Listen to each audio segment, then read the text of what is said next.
in the tunnels under the abandoned section of the city and the vast killing field beyond the devastated wall. Countless explosives simultaneously received a signal to detonate, to prevent the interference of the nearby gates from influencing the execution of the Scorched Earth Protocol. All of them were connected into a labyrinthine network by simple but reliable wires, even though the signal traveled through the wires with astronomical speed. There was still a slight delay between the detonation of those explosives that were nearest to the ramparts of the secondary defense line and those furthest away from them. At first, from afar, it looked as though a ripple had spread through the ground. Moving outward, it rolled through the ruined streets of the city, with countless fountains of dust shooting up between the rubble. Some of the buildings that had withstood the furious fighting started to collapse.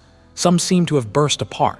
The vanguard of the horde of nightmare creatures had already entered the city, racing through these streets. They met the ripple first and were thrown to the ground. Then, the ripple reached the towering wall, destroying even more of its sections. The massive alloy was only starting to fall, surrounded by the deafening groan of tearing metal. By the time the ripple moved past the mountainous corpse of the slain titan in the field beyond and exhausted itself.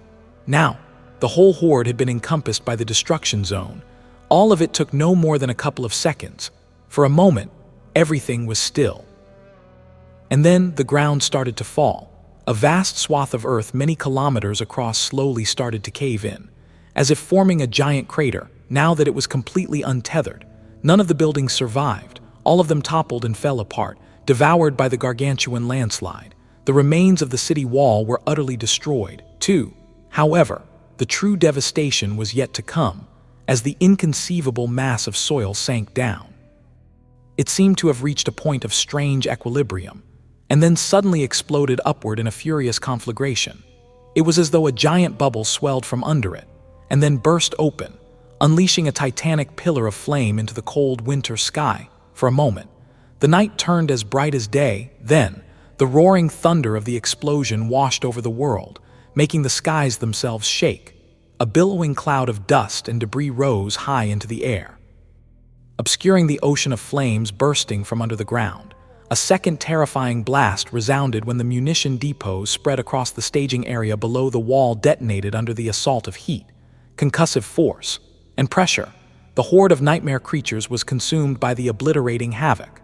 The weakest of them were instantly killed, while the stronger ones were severely wounded and burned. Only the strongest ones managed to survive the initial conflagration unscathed.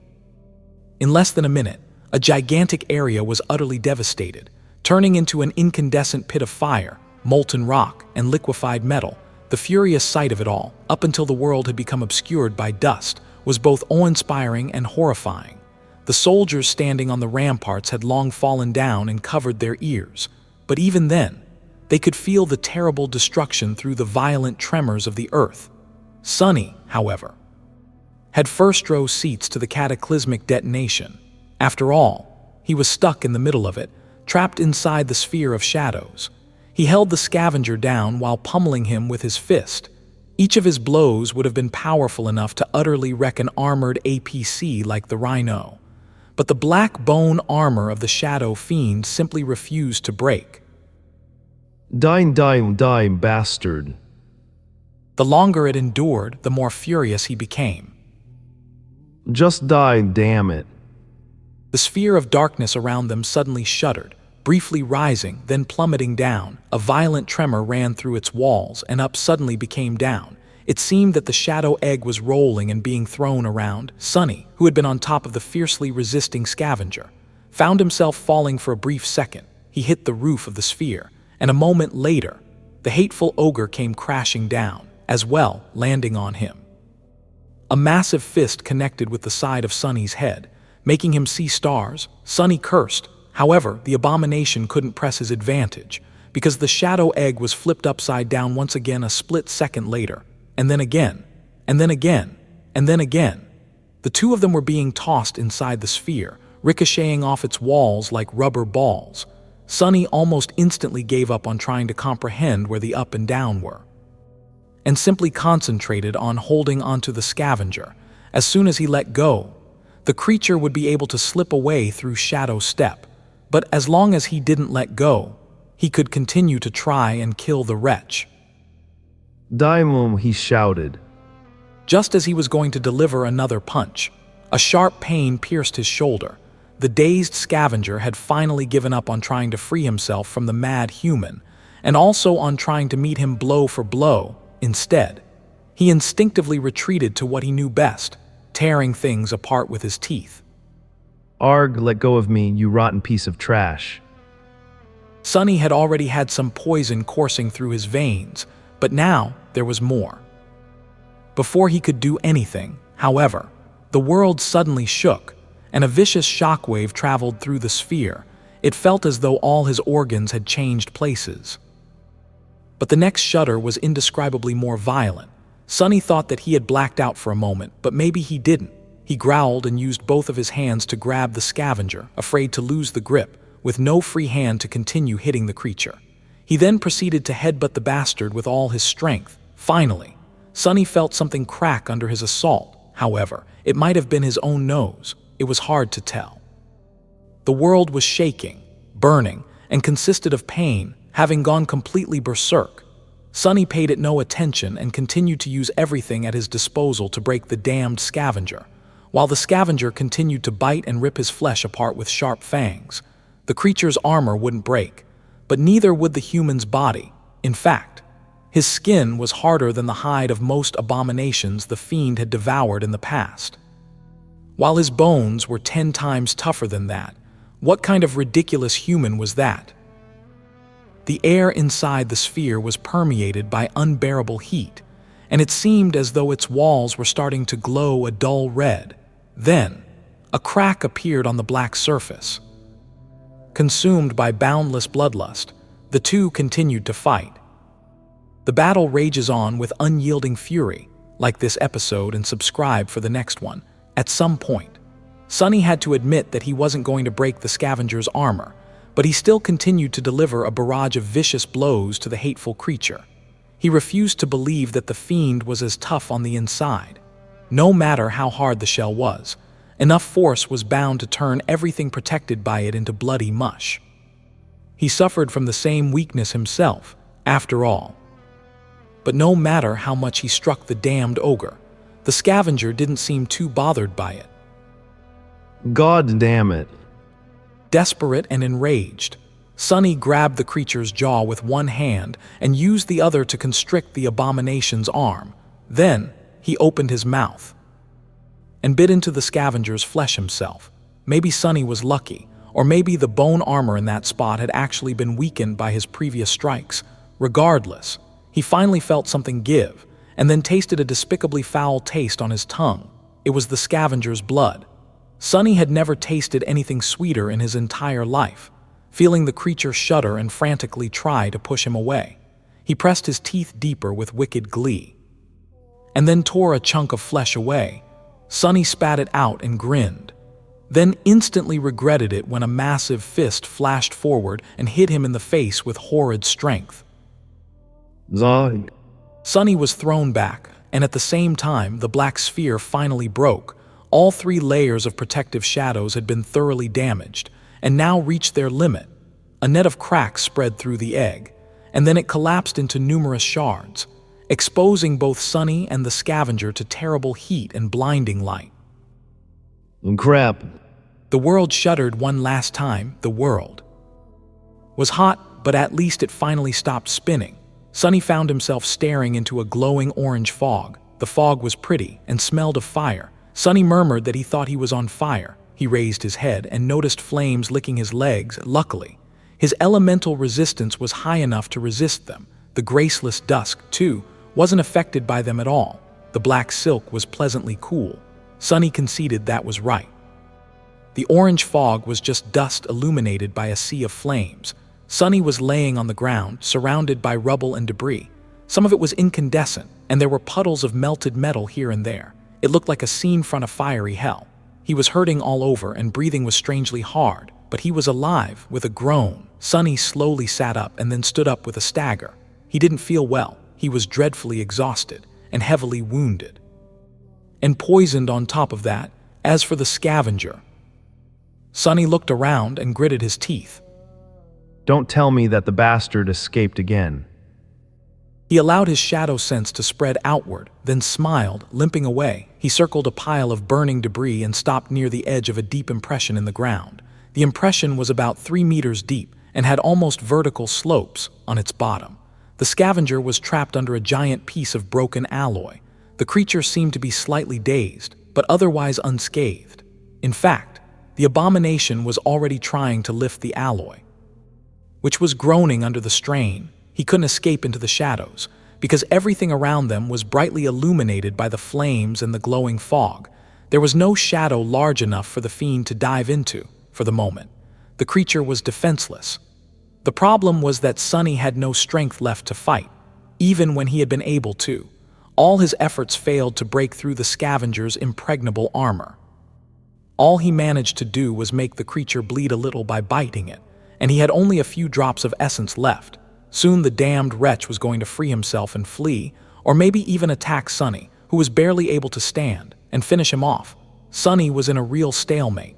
He rubbed his face, stared at the struggling scavenger for a few long moments, and then used the last drops of his essence to summon a memory. The creature glanced at Sonny with hatred, then redoubled his efforts to get free.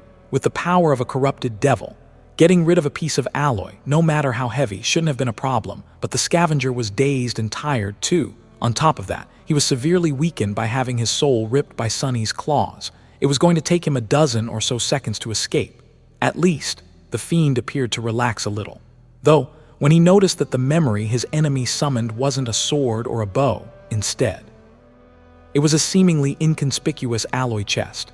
Sonny sighed, then smiled coldly. He told the bastard to eat this. With that, he opened the lid of the covetous coffer and kicked it, throwing the chest on its side. A flood of small, black beetles poured into the deep pit from the bottomless black square of the coffer's maw.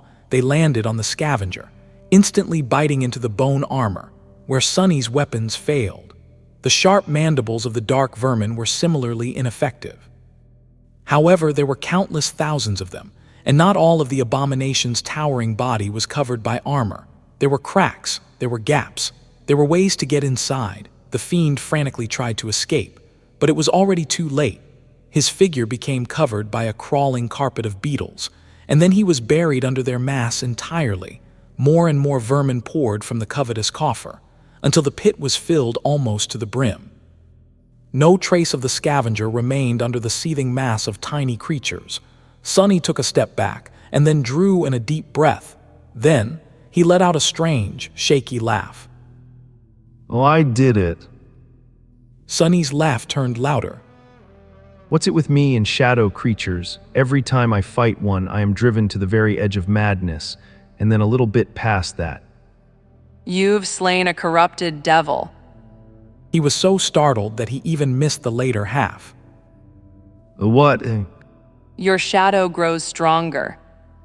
Instantly, Sonny felt a flood of shadow fragments pour into his soul, tens, or even hundreds of times more than what he was supposed to receive for killing a corrupted devil. As his eyes widened, the spell spoke once more. You have received an echo. The battle was over. It was over for the irregulars, at least. The fresh soldiers pulled from the other sections of the wall were still fighting on the ramparts of the secondary defense line. But with the heart of darkness and Goliath destroyed, and the boundless horde of nightmare creatures decimated by the titanic explosion, the siege was reduced to the usual stream of chaotic, relatively small-scale skirmishes. The spine of the assault had been broken. Falcon Scott had faced the most dreadful battle yet, and endured, for the most part. The southern area of the city was entirely destroyed, replaced by a gargantuan crater. The buildings were gone, and a long span of the Great Wall was gone, too. Even most of the killing field beyond was erased from existence, with only the towering stone corpse of the slain Titan remaining intact. It just lay on the slope of the crater like a mountain-sized pile of rubble, filling the hearts of the soldiers who saw it with dark glee. With the collapse of the wall, defending the city had become much harder. However, the crater formed a natural barrier of its own. Even though the secondary ramparts weren't nearly as tall or formidable, they still gave the First Army a chance to resist the attacks of nightmare creatures. More than that, 4 out of the 5 direst threats to the siege capital were now eradicated. The devouring cloud, the terror of 1049. The Heart of Darkness and Goliath. Despite the terrible price the First Army had to pay, they were dead. Now, only the most powerful of the horrors remained, the corrupted Titan, Winter Beast, but it was being contained by Sky Tide of the White Feather clan, so. For the first time since the start of the siege, the people of Falcon Scott felt hopeful. They were shaken and terrified, too, but with countless millions of refugees already evacuated, and so many powerful abominations slain, it was no longer impossible to imagine the end of this bloody affair. Falcon Scott only had to hold for a handful more days. The ghostly flames of the aurora burned above the ravaged city, and the moon had hidden itself in the cold darkness of the night sky. Sonny was sitting in the familiar conference room of the government complex. Rather, he was sprawled on the chair, staring at the ceiling with a detached expression. His skin had healed, turning into a surreal painting of black bruises, but the internal damage remained. Even with his incredible healing speed, he still felt terribly hurt. That was because the scavenger had done a number on him, especially near the end of their murderous clash. Nevertheless, the hateful fiend was dead and Sonny wasn't. He had even received an echo and a great number of shadow fragments, unexpectedly. The spell had chosen to count the black beetles, who weren't living beings, as a weapon of his. Therefore, after the appalling creatures had devoured the scavenger, it rewarded Sonny for the kill. He was currently looking at the runes with dull eyes. What to do and what to do. 2 strings of shimmering symbols were at the center of his attention, shadow fragments, 3857-4000, and Echo's Ravenous Fiend. The scavenger, Ravenous Fiend, had been a weird abomination. He had obviously assumed some qualities of a shadow creature, but not all of them. Otherwise, the bastards would have turned into a shadow instead of an echo, or maybe the issue was that the scavenger's soul was corrupted, and thus unsuited to directly become a shadow. In any case, as a result, Sonny had received almost 800 shadow fragments for killing the abomination. As well as a transcendent echo, the Ravenous Fiend had been a top-tier nightmare creature, a peerless genius of vile abominations, so turning him into a shadow was an easy decision. Having 2 transcendent shadows would be a tremendous boost to Sonny's power, too. However, there were 2 problems. The first one was the echo itself. When Sonny summoned it in the Soul Sea, he had expected to see a towering ogre clad in unbreakable bone armor, but what appeared instead was a pitiful, tiny gremlin. The Ravenous Fiend was no fiend at all. It was an imp. At best, the imp was still a transcendent devil, but weak beyond belief. His true power lay in a rather insane ability to grow stronger and acquire new traits by devouring various creatures or things. He also possessed a few very surprising and potent attributes. If Sonny carefully chose a rich diet for the little bastard, in time, the imp could potentially grow stupidly powerful. Even more powerful than he had been after devouring random trash across the Antarctic center. But that would only be in the future, and right now, transforming the echo into a shadow would cost him no less than 300 shadow fragments. 300 fragments wasn't a terribly large amount, except he was on the verge of becoming a tyrant now. Dismissing the runes, Sonny sighed. Later now isn't a good time. It was, indeed, not a good time in more than one sense. Suddenly reminded of something, Sonny somberly looked around. There were only 2 people in the conference room, himself and Masterjet. Winter's seat was empty. That was because Winter was dead. She had died while holding back the horde of nightmare creature, when the section of the wall under her cohort collapsed. A great number of people had died that day. Thousands of mundane soldiers had perished. And of the 700 awakened, only about 200 survived. Winter and her irregulars had been wiped out, too. Even Soul Reaper's own cohort had been destroyed, leaving her the sole survivor. Sonny stared at the empty seat, feeling a dull pain in his heart. Winter, the 2 of them hadn't known each other for long, but there was a bond between them. He liked the brash master a lot, and now she was gone, just like that. And he hadn't even gotten a chance to say goodbye. All of them were gone. Randall, Jesse, Davis, Dale, and now Winter, too. He could still vividly remember their first meeting, when the first irregular company was officially established. A few months later, there were just Sunny and Master Jet left. Of the 42 awakened irregulars, only 4 remained: Bel, Dorn, Samara, and Kim. Luster was alive, too, but for him, the war was most likely over. Sunny cursed. Sunny studied the empty room, a strange, dark, burning emotion rising in his chest. The damn point. What's the point of it all? Soul Reaper and he were supposed to be having a strategy meeting right now, but there was nothing really for them to discuss. After some time spent in silence, Jet suddenly shook her head and stood up, accidentally sending her chair flying into the wall. She stared at it in confusion, then cursed. We're just wasting time here. Go rest, Sunny. You deserve a break. Guards, we all do. With that, Jet picked up the chair, placed it near the conference table, and walked out without saying a word. Sunny was left alone in the empty room. He remained motionless for a while, then sighed and stood up. Less than a week left now. We'll all be able to rest soon.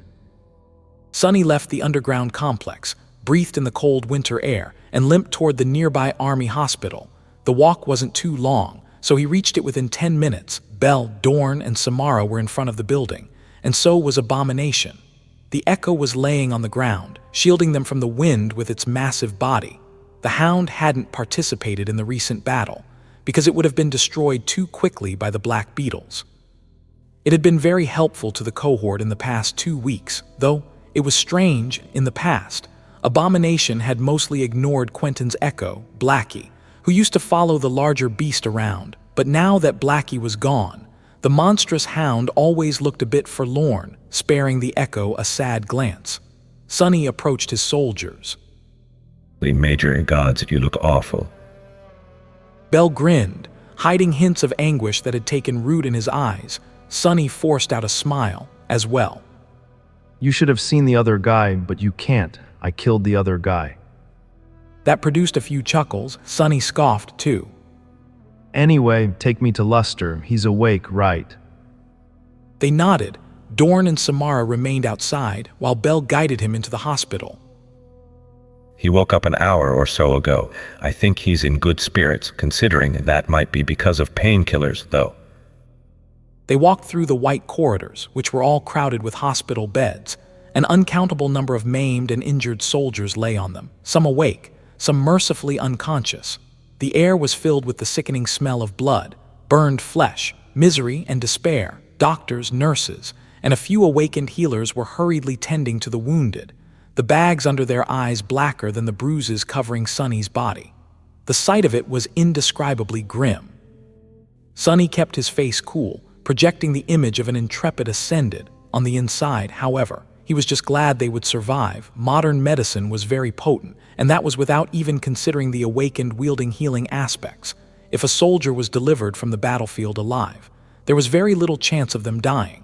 The only problem was the cost, but the First Army spared no expense, at least in that regard, as an awakened of somewhat exalted status. Luster was placed in a small room of his own. As they approached it, Sunny heard the young man's voice. Kimmy, stop it. I lost my legs, not my hands. I am perfectly capable of feeding myself.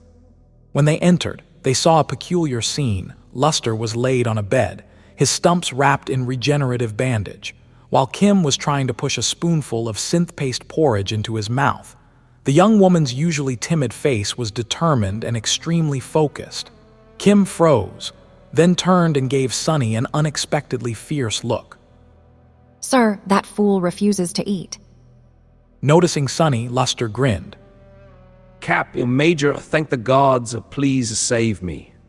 Sunny stared at them for a couple of moments and smiled. Feed you, Luster, because you know I can. The young man paled a little, then hurriedly grabbed the spoon and swallowed the porridge in one go. No need to exert yourself, sir. Sunny walked closer, summoned his chair, and sat down near the bed. Then he tried to say something, only to find out that no words came to his mind. Eventually, he awkwardly asked how they were doing. Luster stared at him for a bit, then suddenly grinned and wiggled his stumps. Don't worry about me, sir. I am doing fine. Really, I did tell you how my whole right arm was bitten off once, right? This is only a tiny bit worse. Hell, if I lose my left arm as well, one day I'll be able to brag about losing all my limbs to protect humanity. Girls can't resist a hero, you know. Sonny blinked. I guess he really is all right. He sighed.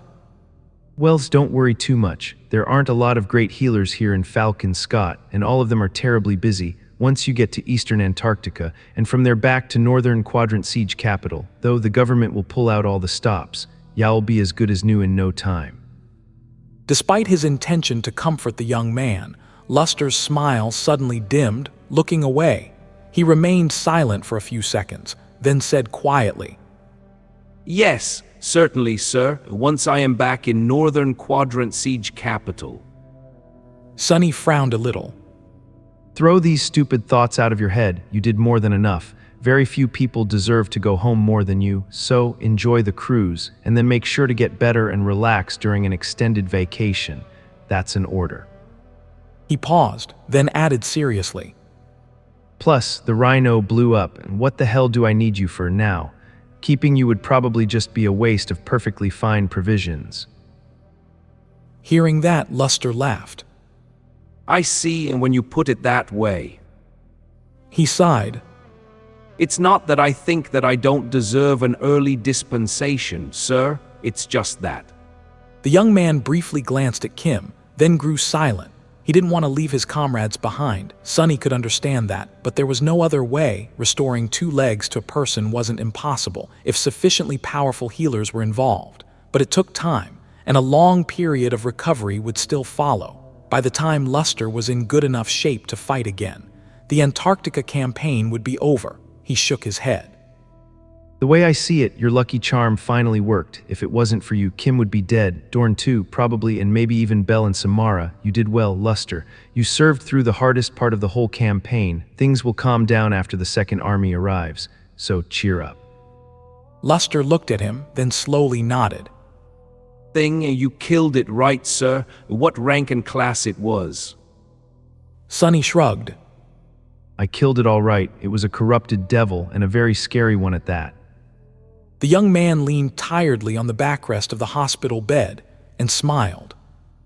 A corrupted devil? Good, that's good. There's no shame then. I survived an attack of a corrupted devil. Wow, I am pretty awesome, don't you think, Kim? She scooped another spoonful of porridge, brought it to his mouth, and sighed. Yeah, you are pretty awesome. Now eat the damn sludge before I get angry. Sonny watched them silently for a couple more minutes, then found an excuse and left. He found Bell a few rooms over, where dozens of sleeping pods were installed in a large hall. The swordsman was standing near a particular one, staring somberly at its closed lid. Inside, Quentin's body slept peacefully, not quite dead, but also not quite alive. The healer had neither died nor turned hollow yet, considering the circumstances. That probably meant that he had fought his way to a seed and entered a nightmare, conquering a second nightmare alone. His chances were exceedingly low, but not entirely non-existent. Sonny stopped near Bell and looked at the sleeping pod, too. After a while, the swordsman suddenly said, his voice uncharacteristically sober. Major, do you remember how I joked that Luster would be the first one to die? Sonny spared him a surprised glance. He conceded that he did. Bell remained silent for a long time, then awkwardly scratched the back of his head. Thinking technically I can still win that bet, right? With that, the swordsman glanced at him and grinned. Sonny scowled. But who allowed you guys to bet without my permission? Unacceptable. I want in on the bet. After leaving the hospital and sending his soldiers to the barracks, Sonny remained on the street, watching the snow dance in the stark beams of electric light.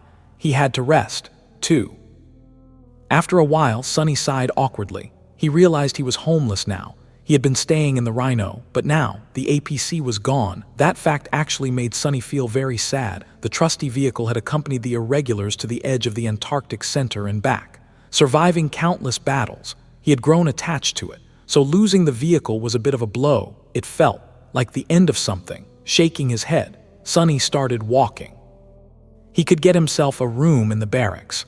Of course, the First Army had suffered severe losses, so there was plenty of space. But it was exactly for that reason that he didn't want to. Being surrounded by bereaved soldiers would do his already foul mood no good. I can't stand the thought of having them look at me right now. Respect, admiration, hope. That was what he saw in the eyes of the soldiers when they looked at him. They all had an expectation of him, and carrying those expectations was tiresome. He told them to go to hell with it. Sonny simply wandered aimlessly for a while, trying not to think about anything in particular. In the end, he found himself standing in front of a familiar dormitory tower. He hesitated for a bit, then entered and descended to one of the underground levels. The dormitory seemed much emptier than before. There had been 3 families living in the same apartment as Professor Obel and Bate, but now he could only sense 2 shadows inside. Sonny stared at the flimsy door for a few moments, then knocked on it. A few seconds later, it opened, revealing Professor Obel. The old man looked like he always did, having not changed even a little. Why would he? The previous day was a dreadfully eventful one for Sonny, but for the professor, it was just like all the others. The old man looked at him with concern. Major Sunless, what happened? Even though most of Sonny's body was hidden by the black silk of the graceless dusk, he still looked rather rough. There were ugly bruises covering his usually pristine skin, and his eyes were tired and dim. He forced out a smile. Don't worry, I'm fine. It was just a very tough battle. Everyone in Falcon Scott knew that the previous assault was a terrible one. After all, a large part of the defensive wall, as well as a vast stretch of the city itself, were now replaced by a giant crater. Even people hidden underground felt the titanic explosion. There were rumors, too. Army Command itself publicized the death of Goliath, hoping to improve morale among the refugees. Professor Obel nodded. Yes, we heard all about it. Thank the gods you survived. Sonny lingered for a moment, then said, You mentioned setting aside some food for me the last time we met. To tell you the truth, I am kind of starving. The old man laughed. Sure, come in, Bate. Major Sunless is here. The young woman emerged from one of the rooms and looked at him with a hint of relief. She froze for a moment, then turned away and cleared her throat. It's you, good, and I'll heat up the leftovers. They settled in the kitchen, and soon, Sonny was presented with several plates of simple but delicious food. Professor Obel hadn't been joking when he said that he would cook up a feast. The ingredients Bate had procured were indeed rare for the besieged city, and made for a splendid dish. It was definitely better than what would have been available to Sonny in the barracks. Sonny ate and chatted idly with the 2 of them, as he did. Some of the tension pressing down on his heart strangely dissipated, but most of it still remained at some point. Professor Obel suddenly smiled. It totally slipped my mind. We were placed in the queue. Finally, both Bate and I will be leaving the day after tomorrow. We've already received the tickets. I imagine y'all follow soon, too, Major. Sonny noted that this was finally some good news. Sonny smiled as well. He nodded and took a sip of fragrant tea. I imagine we will be the last ones to ship out, a couple of days after you. 3 weeks are coming to an end, after all. Even though there were some delays, the Army mostly managed to stick to the schedule, somehow. So, the next time we see each other will probably be in East Antarctica, unless they send you to the northern quadrant right away. He glanced at Bate, hesitated for a moment, then said awkwardly, By the way, my APC blew up, so I kind of have nowhere to stay. Is it all right if I crash here today? Professor Obel chuckled. Of course, most of the people in the dormitory had already been evacuated. There are 3 empty bedrooms in our apartment alone. You can take anyone you want. Bate hid a smile and nodded. Sure, you can stay if you want. Sonny smiled back and took another sip of tea. After that, he remained silent for a while, distracted. Noticing his strange mood, the old man asked, Have I ever told you why I came to Antarctica, Professor? The old man and Bate glanced at each other, then shook their heads. A wistful expression appeared on Sunny's face. It's stupid, really. Someone told me that I was lacking, so I thought that maybe I would be able to find whatever it's that I lack here in the southern quadrant. He grew quiet, prompting the old man to ask with a hint of curiosity. So, did you end up finding what you were looking for? Sunny hesitated, then laughed. I am honestly not sure. It's hard to find something that you don't know how to recognize. Maybe I found something, maybe I didn't. Actually, maybe I even lost something instead. I guess time will tell. He finished his tea and looked at the two of them with a smile. I did find some other precious things, though. I mean, this dish. It's a real treasure. You ought to teach me the recipe. I always dreamed of owning a shop, you know, but after meeting you, Professor, I am starting to think that opening a restaurant might be a better idea. After an eventful night, Sunny left the dormitory in a much improved mood. The air outside was frigid with bone-chilling cold, but it actually felt pleasant against his bruises. Sunny headed in the direction of the barracks, whistling a simple tune under his nose. As he walked, one of his shadows flew toward the distant ramparts to check if everything was all right there, apart from the fact that soldiers were miserable because of the heinous cold, even more so than usual. The situation seemed to be under control. Disparate groups of nightmare creatures were throwing themselves against the ramparts, some larger than the others, but it was nothing that the army couldn't handle. Sunny observed that everything seemed fine. For now, Sunny was still hurting all over, but at least he was capable of walking without a limp now. The barracks were a considerable distance away, but there was no rush. He enjoyed this rare moment of peace a great deal. Studying the city as he traversed it, Falcon Scott was much emptier now. Miraculously, the First Army had actually managed to evacuate most of the 200 million refugees. Now, less than 2/10 of that number remained, not nearly enough to make the city feel crowded. Even though countless people fought and sacrificed to make it happen, Sunny couldn't help but feel that this emptiness was the direct result of his actions. It was nice to see his labor bear fruit. Among the ancient heroes Nephis sometimes liked to talk about, there was one named Heracles, who had apparently accomplished 12 labors. Sunny wondered what that guy would think about defending this damn city. Well, from the descriptions, Heracles seemed like no more than an awakened with a moderately powerful physical aspect, maybe a rather average ascended. He would probably think that Falcon Scott was a hellish nightmare, and die in the first few days of the siege, as Sunny walked. A swift shadow fell from the sky, and a black crow suddenly landed on his shoulder. The crow stared at him for a moment, and then cawed. Asani. Sunny spared him a somber glance. He asked what it was. The echo waved its wings. It urged him to come. Then, it jumped off his shoulder and disappeared in the direction of the government complex. Sunny frowned, then quietly cursed and dove into the shadows. It seemed that his good mood wasn't meant to last. He glided forward with incredible speed, reaching the complex in no time at all, emerging from the darkness near the guarded gates. He waited a few seconds for the security officers to confirm his identity, a useless formality, considering that pretty much everyone knew what he looked like by now. Entered the building, quickly finding his way underground. Sunny hummed to the conference room where the irregulars usually gathered. As he was approaching, however, there was suddenly a loud bang, and the walls shook a little, dust falling from the ceiling. He stared in confusion, uneasy. He entered the room and saw Master Jet standing with her back to him. The wall in front of her was deformed, a net of cracks running through the armored alloy from the point where her fist had collided with it. Soul Reaper remained motionless for a moment, then turned to him. Her usually calm face was contorted by an expression of dark, boiling anger. As soon as Sunny saw it, his heart skipped a beat. He had never seen Master Jet lost control of herself in that way. Taking a deep breath, she closed her eyes for a moment, then said that Sunny was here, which was good. He glanced at the destroyed wall, then at her, feeling a chill run down his spine. Sunny steeled himself and asked what had happened. Jet let out a long sigh when she spoke. Her voice was cold and glum. It's Tyrus. She finally lost a fight.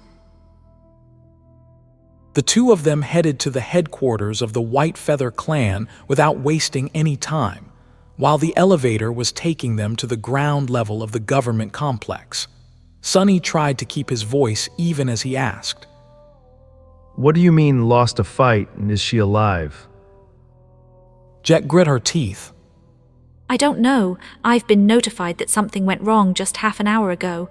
Roan sent me a message personally right before you came, but he didn't go into detail. Sunny's face fell. If Jet's only source of information was Master Roan, that meant that Army Command had chosen to keep it a secret for now. And if Army Command was keeping secrets from someone like Soul Reaper, things couldn't be good as they emerged from the underground complex and hurried to the White Feather compound. Sunny shivered again and noticed that it had gotten even colder outside. Before, he hadn't paid the cold any attention, but now, the fall in temperature seemed foreboding. Curse it, curse it, curse it all. The guards of the compound seemed to have received instructions, and almost immediately after Sunny and Jet arrived, a familiar young woman appeared to guide them inside. He briefly felt glad to see that she had survived the battle with Devouring Cloud, but then his thoughts turned grim and tumultuous once again. Sunny was shaken. He couldn't help but think about Saint Tyrus, silently wishing for her to be alive at the same time. He had to think about what her fall would mean for the evacuation. With no one to stop the winter beast, what would happen to the city? The two worries competed against each other, pressing down on his heart with terrible weight. Finally, they reached an isolated room in the depths of the compound. The young awakened spared the door an anguished look, then stepped aside, gesturing for them to come in. Inside, they saw an empty hall with some medical equipment and a lonely operating table standing in its center. The table and the floor around it were marred with blood on it. Saint Tyrus was laying, her eyes closed. Sunny let out a relieved sigh when he saw that her chest was slowly rising and falling. Sky Tide was still breathing. She was still alive. However, she looked like a corpse. Her whole body was covered in blood and blemished by severe frostbite. Tyrus was unconscious, breathing shallowly. Her face was terribly pale, and her lips looked blue, and that was, without a doubt, only after the healers of the White Feather clan had tended to her. Sunny couldn't imagine how the fearsome saint had looked before. Roan was standing above her, not looking much better. He had been severely injured while luring the Devouring Cloud toward the city even now. The charismatic master was yet to recover from his wounds. One of his arms hung limply in a sling, and his usually lively face was dark and lifeless. Sunny demanded to know what the hell happened when Sunny and Jet entered. Roan slowly looked away from his wife and gave them a dull glance. Soul Reaper gritted her teeth. He stared at them for a few moments, then turned back to Saint Tyrus. Isn't it obvious? She lost, actually. It's a miracle that she was able to hold back that monster for so long. It's also a miracle that she survived. He remained silent for a while, then added evenly. You are asking the wrong question, though. Master Jet's icy blue eyes widened slightly. She hesitated, then asked coldly, What the hell is going to happen then? Roan lowered his head, then he straightened his back and looked at them once more. As I think you know. His eyes were bleak and tired. The winter beast is coming, and there's no one to stop it. It's over, maybe tomorrow or the day after that. Anyone who still remains in the city will die. I am sorry, Soul Reaper. There's nothing else we can do. After battling the harrowing corrupted Titan for 3 long months, Saint Tyrus of the White Feather clan had finally been defeated, even though she had miraculously managed to survive. With Sky Tide incapacitated, there was no one left to stop the winter beast from advancing on the city. The Titan was already moving closer to the largest, and only siege capital left standing in the region. The temperature was falling, and the winds were picking up, heralding the descent of a terrible blizzard. Inevitably, a series of disastrous events was bound to happen. The first of these events, and the catalyst that sparked the chain reaction, was the withdrawal of the White Feather clan from the Antarctic Center. They had been sent here to support the first evacuation army on behalf of the great clan Valor, but weren't part of it, naturally. Their first priority was to preserve their saint's life. Even if the awakened of White Feather had decided to stay, for whatever reason, Army Command would have insisted that they retreat in haste. The life of an allied transcendent was too precious of a resource for the government. 2. as the clan's compound turned into a hub of frenetic activity, with everyone hastily preparing for departure. Sunny and Jet were left to their own devices after their conversation with Roan ended. They found themselves all but ignored by the hurrying members of the clan. No one even remembered to shoo the two ascended away. They weren't in a hurry to leave, either, mostly because neither of them really knew what to do. The situation had changed too fast, and too dreadfully. Sunny felt lost and resigned, and although Jet was trying to hide it, he could see that she was shaken as well. The two of them found a place out of the way and just stood there for a while, silent, eventually.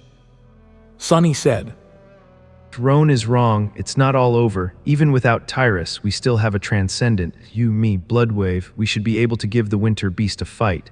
We already killed one Titan, so why can't we kill another? Jet somberly shook her head. There's an abyssal gap between a fallen Titan and a corrupted one. In terms of power, Tyrus wasn't able to fight the Winter Beast because she was a transcendent. She was able to fight it because she was a transcendent whose aspect countered the creature's powers, and an astonishingly steadfast one. At that, even then, you don't really understand it, do you?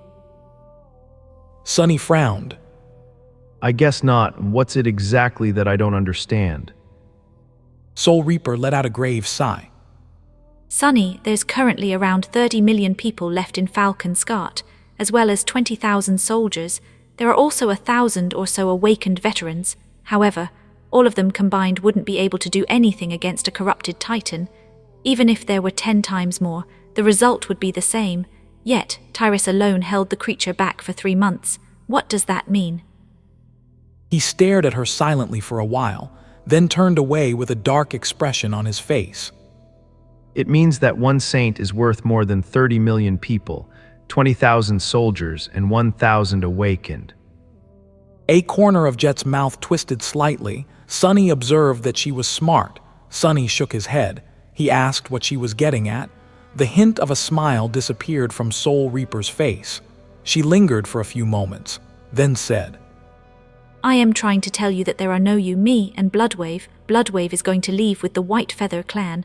Do you think they're going to let Tyrus travel across the strait unprotected? She's unconscious and vulnerable. What happens if something attacks the ship? Neither Army Command nor Valor would allow that to happen, so the House of Night will do their best to protect the most valuable asset. Which means that Bloodwave won't be here when the Winter Beast arrives. Sunny gritted his teeth, trying to suppress the blinding fury that threatened to consume his mind. Well, this is such crap. Jet's face twitched, but she calmly shook her head. No, it's simply resource management. Sunny stared at her with bewilderment for a few moments, then suddenly laughed. So what? This is it. It really is all over. What about the rest of the poor fools who are still stuck in this city? Soul Reaper remained silent for a while, then she said evenly. Well, there are 30 million people left here. With the current speed of evacuation, if the Winter Beast comes tomorrow, 20 million will die. If it comes the day after tomorrow, 10 million will die. Theoretically, of course, in reality, things aren't going to go that smoothly. Sunny gave her a dark look. He asked how so. Jet sighed. Something like that. It won't remain a secret for long. As soon as the rumors spread, this whole city will go crazy. Evacuation queue. Forget about it. People will be storming the port and jumping off the cliffs. It's going to be pandemonium. Sunny opened his mouth, startled by her callousness. However, it only lasted a moment. He was just as jaded, after all. If he had used his brain for a moment instead of allowing himself to be rattled, he would have come to the same conclusions. He cursed. So what are we supposed to do? The two of us, I refuse to believe that there's no way to slow down the Winter Beast. Come on, we just need to hold it off for a couple of days. Soul Reaper gave him a long look.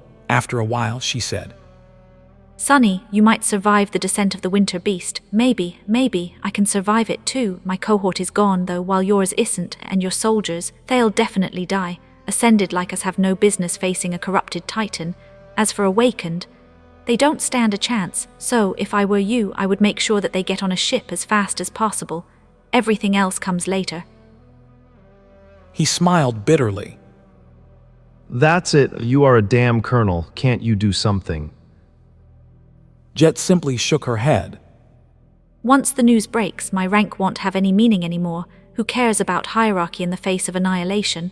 Sonny, this is going to be an every man for himself situation very soon. We are all going to have to make some choices.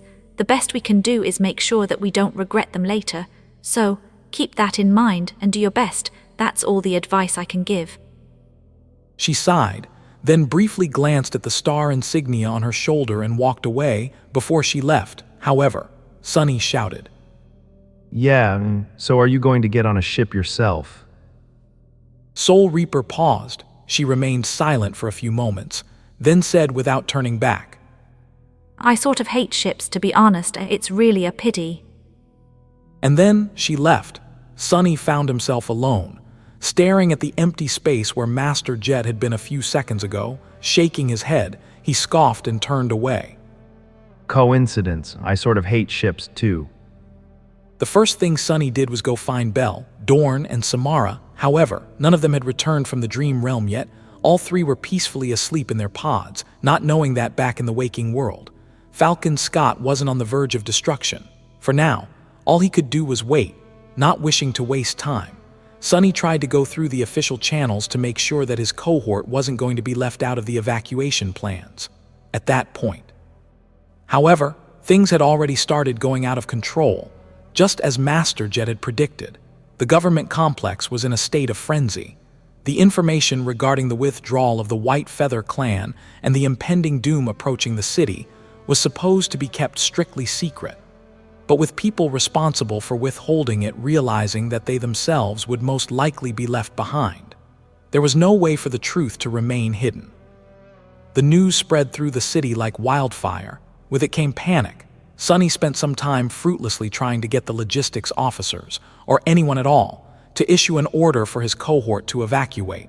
But no one knew what to do, or even if they had authority to do anything. Worse still, as soon as St. Tyrus had been defeated, the influence the winter beast was exerting on the region seemed to have doubled in strength.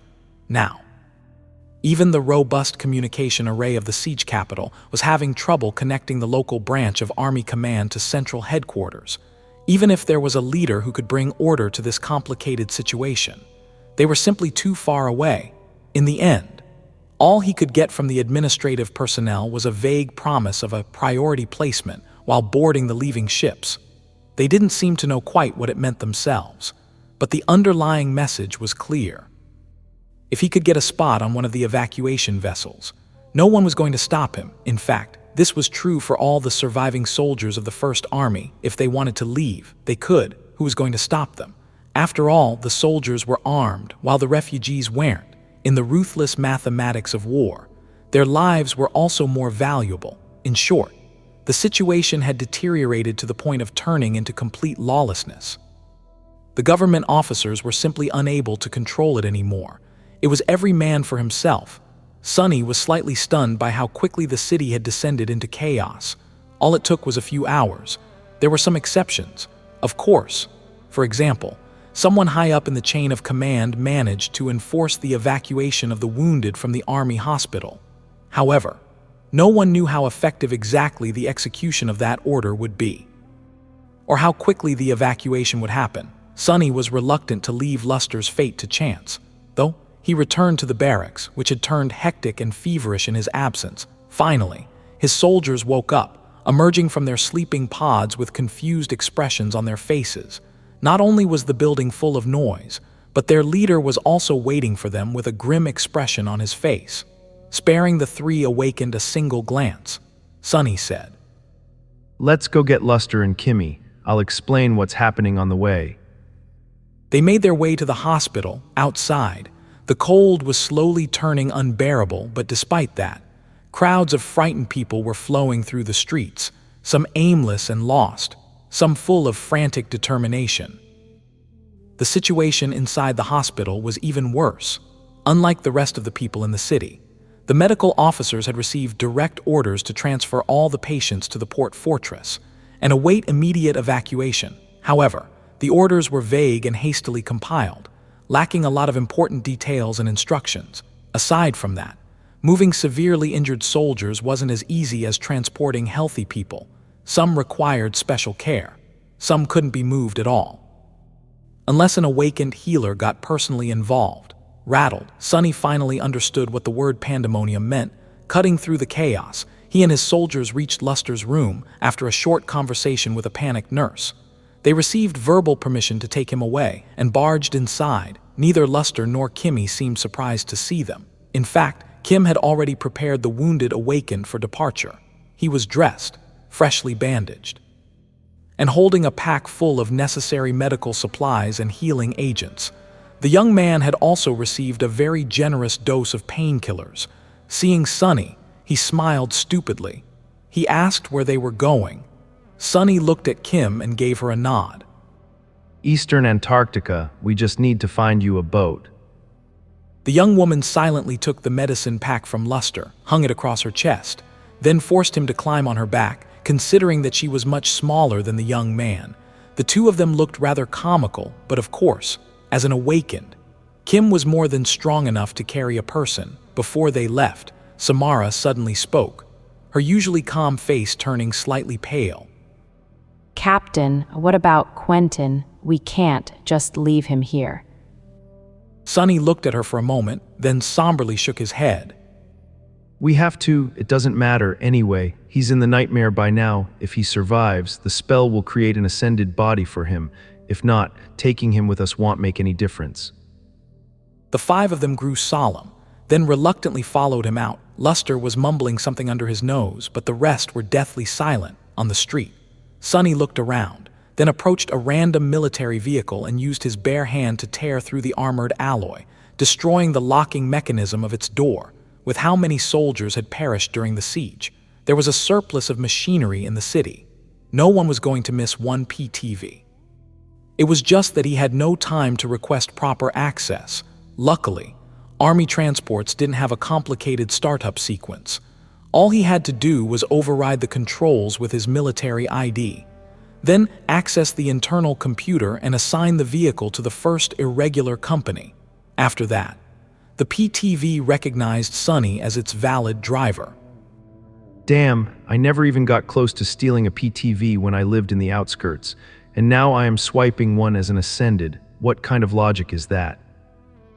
Darkly amused, he sent the vehicle barreling forward and maneuvered it through the crowded streets at high speed. Hold on tight, we need to make a stop first before going to the port. Soon, he reached the dormitory tower where Professor Obel and Bate were living. Sonny stopped the vehicle and dissipated into the shadows without wasting any time. A few seconds later, he was standing in front of a familiar door. Sonny knocked on it several times, praying that they were both home. Luckily, they were. Walking inside, Sonny quickly looked around the apartment, then turned to Professor Obel and Bate. From their expressions, he understood that they already knew what was happening. Bate's eyes were wide and shaken. She asked if it was true. He nodded, then said steadily, Get your things, we need to leave as soon as possible. The young woman seemed startled. She asked where they would leave to. Sonny spared her a quick glance. To the port, of course. You need to get on a ship. She took a small step back. But our tickets aren't due until... Taking a step forward, Sonny took her by the shoulders and looked her in the eyes. Forget about the tickets. You are leaving today. Now go. There's no time to waste. Neither Bate nor Professor Obel had a lot of things to gather, so they were out of the apartment in less than 15 minutes. The old man remained quiet throughout all that time, only speaking when spoken to. His eyes were calm, but burdened, diving from the chilling cold into the warm interior of the PTV. Sonny checked to see if everyone had settled and drove off. Two beams of light cut through the darkness as the vehicle sped through the snow-covered streets. Once again, they were heading north, this time, toward the port fortress of the doomed siege capital. Getting close to the port turned out to be complicated. There were too many people and too many vehicles heading the same way. At some point, driving forward became simply impossible. The road was utterly jammed, which was a truly strange scene. Back in Northern Quadrant siege capital, PTVs were somewhat of a rare sight, but Falcon Scott was brimming with military transports of all kinds, understanding that their vehicle was truly stuck. Sonny grimaced and told everyone to get out. As they did, a litany of sounds assaulted their ears. The rumbling hum of engines, the ear-piercing wail of electric horns, the anxious shouts of countless people, all of it fused into a cacophonous cloud of noise around them. A vast crowd of people was flowing through the congested road, the vehicles waiting hopelessly for a chance to move forward. There were men, women, and children, some carrying bags and backpacks containing their belongings, some empty-handed. A driver of a massive transport was standing on the side of the cabin, screaming furiously for everyone to get out of his way and that he had orders to reach the port. His yells were useless, of course. Even if the crowd of people parted, there was another vehicle right in front of the transport, and another one after that, and another one after that, all similarly stuck. The people moving toward the port on foot were acting senselessly as well. It wasn't like they had a chance of getting on a ship simply by reaching the fortress. Most of them had simply panicked and lost all reason. Some hadn't even wanted to go, but were swept up by the crowd in any case. The mob presented a serious obstacle to Sonny. Luckily, his uniform had turned out to be good enough of a deterrent. Where he walked, a small bubble of empty space magically appeared, allowing his group to advance forward with sufficient speed. Even in this state, the people were able to recognize a master. Some moved aside out of respect and reverence, some out of fear. Oh damn. Sonny had considered himself an experienced person, and not without reason. From the starless void of the forgotten shore to the frozen hellscape of Antarctica, he had seen and lived through a lot of things, both incredible and terrifying. However, he had never experienced anything on the scale of what was currently happening in Falcon Scott. Even the destruction of the Ivory City didn't quite come close.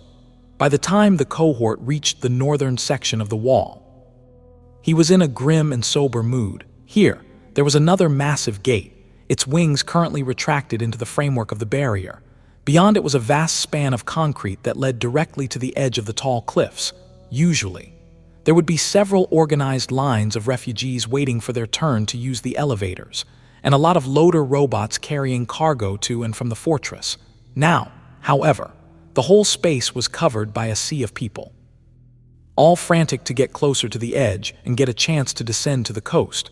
Someone was still operating the elevators, but the personnel of the transfer station had clearly given up on trying to control the mob. People were pressed tightly against the alloy barriers that were meant to prevent them from falling down, and some were even trying to climb over them. Nothing but a deadly fall awaited them on the other side, but the climbers seemed completely crazed. Sonny stared at the startling scene for a few moments, then looked away. He felt a chill that had nothing to do with the unbearable cold of the polar winter run down his spine. A human mob was a frightening thing. It was even more frightening because everything had been fine just half a day ago. In such a short time, the whole city seemed to have gone mad.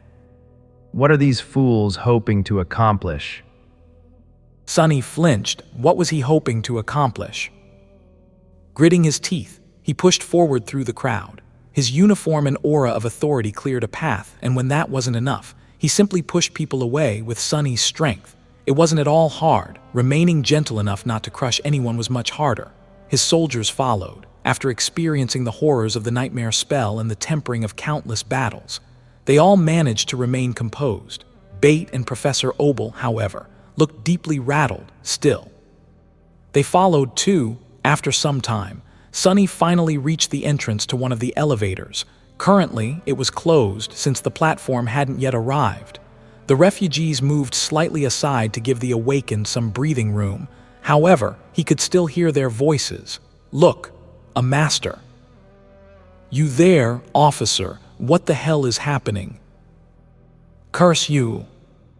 He kept looking forward, ignoring the yells. Some people tried to ingratiate themselves with Sonny. Some cursed him out and demanded explanations. Some stupidly became overjoyed, as if the appearance of an ascended was going to solve everything. One person pleaded to be taken along. With so many bodies around, the oppressive cold had retreated a little. Sonny observed that at least it wasn't as cold. Eventually, a massive platform arrived from the bottom of the cliffs, and the barrier retracted into the ground. Sonny led his group forward, taking a place near the opposite side of it. From there, he could see the ocean and the port fortress below. There was only one gargantuan ship currently anchored near it, with several large ferries coursing between the vessel and the pier to bring people aboard. The port itself was as crowded as the transfer station, and so was the pier. The situation inside seemed even more chaotic than here. After around 2,000 people and several large transport vehicles entered the platform, the barrier rose once again, and the elevator plummeted down. It seemed to be moving at a greater speed than usual, causing several passengers to yelp in fear. However, the platform safely reached the bottom of the cliffs in less than a minute. There was a walled road leading from the elevators to the port. Half of it was designated for pedestrian traffic, half for the vehicles. That road was congested as well, but further away, Sunny noticed soldiers standing watch above it, carrying out their duty with lost expressions on their faces. Luckily, no nightmare creatures had chosen today to attack the city from the coast. Sunny said, "Let's go." Glancing at Kim, who was still carrying Luster, he continued toward the port. It took some time to reach it. As well, the closer they got to the pier, the more frantic the atmosphere became. Some of the people here arrived after the terrible news of Sky Tide's defeat had spread, but some had been here even earlier, happily waiting to be brought away to eastern Antarctica as per the government queue. Now, their chances of getting a spot on the ship were suddenly uncertain. But we were scheduled to be relocated today. Look, we have tickets. Get the hell out of my way. Sir, please just let me through. When is the next ship arriving? When is? The port officers were desperately trying to create some semblance of order, but it was useless. Still, only so many people could get aboard, so there were soldiers standing guard at the entrance to the pier, and a barrier of alloy mesh that slid up and down, letting groups of refugees proceed further from time to time. Every time the barrier retracted, the crowd grew agitated and tried to push forward, only to be thrown back by the heavy gazes of the guards. Sunny hesitated. He wondered what to do now. He looked around, studying the barrier and the crowded pier that could be seen through the mesh. Then, suddenly, Sunny heard a familiar voice. Move back, damn it. Don't push. If you've a spot in the queue, present an ID. If you are a member of the First Army, come that way. Get a hold of yourself and behave like people. He looked around and saw a tall, handsome man with indigo eyes and hair that seemed somewhere between black and blue standing in front of the barrier, struggling to hold back the panicked crowd. Sunny raised an eyebrow, pushing closer to the man. He called out, Neves, what the hell are you doing here? The man, it was indeed Master Neve of the House of Night, blinked a couple of times, then looked in his direction with a confused expression. Sunny, gods, it's you. Doesn't matter. I am now in charge of boarding, I guess. Sunny led his group to the barrier, stopping right in front of the Nightwalker. Neve gestured for a nearby awakened to assume his position and took a step to the side. He gave Sunny a somber look. That ship over there is where I'm assigned to. We are going to leave once we're at capacity. Actually, we are already over capacity, but a few more people can still be squeezed in, so. Sunny frowned. He asked what about Bloodwave, the Nightwalker's side. He led the other ship away a few hours ago. With St. Tyrus aboard, there will be more ships tomorrow, and more the day after that, if the winter beast doesn't arrive sooner. Uncle won't be coming back. He'll guard the strait until the relocation is over, and then we will resume evacuating people over the ocean to the northern quadrant. Sunny nodded. He said that figures. Neve spoke first, interrupting him. He said, "Listen. Do you need to get on the ship?" Sunny grew quiet, suddenly ashamed for no reason. Strangely, he felt thankful to the Nightwalker for not forcing him to say it aloud. After a few moments of awkward silence, Sunny shook his head. Not me, I just need to place a tether inside. Ascended could simply retreat into the dream realm whenever they wished, even if their tether remained in the Antarctic center.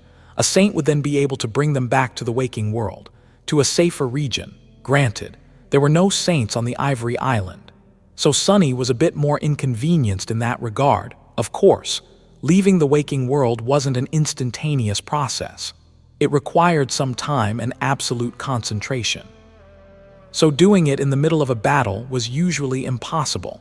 Any ascended that remained in the city would have to travel to the dream realm before the winter beast arrived, or risk annihilation with the rest of the mundane people. Still, taking up a spot on a ship would be a waste. And Sonny had long decided to stay and try to stall the Titan. Anyway, he looked at Neve. I don't need one but my people. Sonny glanced at Bait, Professor Obel, and the members of his cohort. Neve looked at them too. His face fell. The Nightwalker hesitated for a few moments, then said quietly, Sonny, I've 3 spots reserved. As a member of the crew, I will give you those. Beyond that, however, I can get the rest of your cohort on board, too. Members of the First Army have a priority right to be evacuated, but those additional spots, they'll come at the expense of civilians with officially issued tickets. So, it's your decision. He paused and then added apologetically, Sorry, but you've to make it quick. This is going to be the last batch we let in tonight. As though to echo his words, the mesh barrier suddenly slid into the ground with a metallic screech. The soldiers started checking the IDs and letting people pass through one by one. Sonny froze for a moment. His face grew still, his heart grew heavy, so this is what it came to. 3 spots, or having to displace civilians who had a spot in the queue. His soldiers had all heard what Neve said. Sonny turned around, looking at them. Kim, Luster, Dorn, Samara, Bell, Bait, Professor Obel. What was he supposed to do? Sonny cursed. As Sonny studied the faces of his soldiers, Bell, Dorn, and Samara briefly glanced at each other. Then, the giant man looked at Sonny and slightly shook his head. There were no words spoken, and yet, for a moment, Sonny felt as though his heart was pierced by a sharp blade. He lowered his head, then looked at Professor Obel. The old man met his gaze, and the two of them remained motionless for several seconds, as if having a silent conversation. Finally, Sonny looked at the mob of frightened refugees crowding behind the line of the barrier, all desperate to be saved. He sighed. Terrible, why the hell did I want to be an officer? Gods, no amount of the damned contribution points was worth it. Then, Sonny straightened his back and said confidently, Bait, Professor Obel, you go in first. Beth gave him a startled glance, but the old man gently pushed her forward. They moved past Neve, the young woman crossing the line first. However, as soon as she did, Professor Obel silently took a step back. At the same time, Sonny pushed Kim and Luster. His push, though, wasn't too gentle. The two stumbled past Neve, ending up on the other side of the line, too. They were one of the last people to be let through. A moment later, the barrier rose with a screech, and a wall of alloy mesh cut off the pier from the rest of the port. Sonny, Professor Obel, Samara, Dorn, and Bell remained on one side. Kim, Luster, and Bait were on the other. The young woman turned around, confused, when she saw the old man behind the fence. Her eyes widened. She asked the professor what he was doing there. Professor Obel smiled. It's all right, Bait. We already had that conversation, remember? Stop being stubborn and forgive this old man. My old bones really can't endure another journey. She grabbed the mesh, frantic. No, you can't. How could you? He sighed. I only have a few more years left to live, at best, and Bait. I might have accomplished a lot in this life, but it's coming to an end. The old man chuckled. You'll accomplish even more, given time. What, do you think I was already brilliant at your age? Gods, no. I barely knew how to tie my shoes. Letting someone young take my place is a privilege of mine, especially someone like you or awakened Kim over there. Beth stared at him for a few long moments, her eyes glistening. Then, she turned to Sonny. Sonny, what about? He scoffed. I'll be fine, it's like you don't know me. There's not a single selfless bone in my body, so you don't really have to worry about my safety. At that point, Kim finally spoke. She called him Captain. Sonny glanced at her and frowned. You keep Luster and Bait safe, who knows what will happen.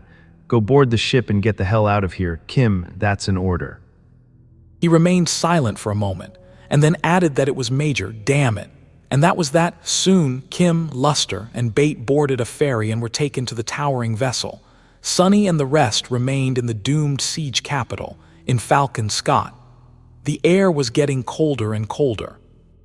After things were settled, Sunny didn't really know what to do. Professor Obel wanted to go back to the dormitory, for now, so Sunny asked Belle, Dorn, and Samara to take the old man there. After that, they were supposed to return to the barracks.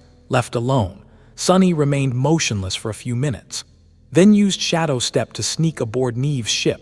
Placing a tether there didn't take him much time, after the invisible mark was created.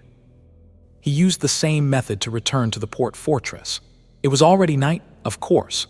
Night and day were absolutely the same during the long winter here in Antarctica. Still, it meant that the winter beast would arrive in around 12 hours at the earliest, and in no more than 40 at the latest. Sunny slowly made his way back to the elevators. No one was moving in the opposite direction of the port, so he didn't have to force his way through the crowd.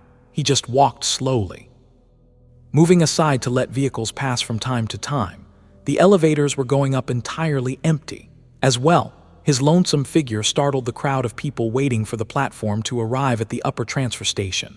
Sunny spared them a heavy glance, then sighed and dissipated into the shadow. He had no desire to travel through the mob again, to waste as little essence as possible. He simply glided through the darkness and appeared some distance away, in the shadow of the city wall. Then, he used a lift to reach the battlements and finally escape the panicked sea of people. From here, he could see the vast expanse of the city. Falcon Scott was bathed in darkness and suffused with stark artificial light. Snowflakes danced in the frigid air, and above it all, the ghostly aurora swirled like a celestial river of ghostly flames. Countless stars shone coldly high above. Sunny looked at the dreamlike scene for a few moments, then sighed. He wondered why it looked so beautiful. On the other side of the wall was the ocean. He could see the port below, the overflowing mass of people within it, and the lone battleship towering above the dark waters. Sunny walked along the length of the wall, keeping his eye on the vessel. There were soldiers standing watch on the wall, strangely enough. None of them seemed in a hurry to leave their posts. In fact, he could feel a strange mood permeating the air.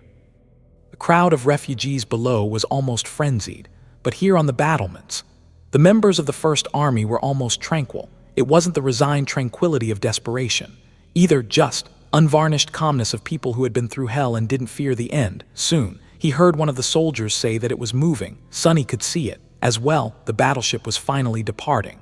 The titanic chain rattled as it rose, soon revealing a massive anchor. Then, slowly, the giant vessel started to move, distancing itself from the port.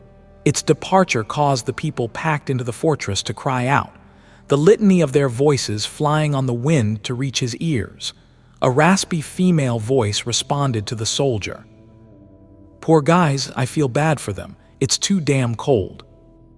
The first, male voice sounded again after a moment of silence. "Yeah, I hope someone in the port will have enough sense to hand out food, blankets, and something hot to drink. Speaking of something to drink, give that thing here." Sunny frowned. He looked at the pair of talkative soldiers. One of them was a man in the uniform of the First Army. The other was an awakened woman wearing a beautiful enchanted robe. The two of them were passing a flask of something fragrant between each other while idly observing the departure of the battleship. Sunny tilted his head, surprised.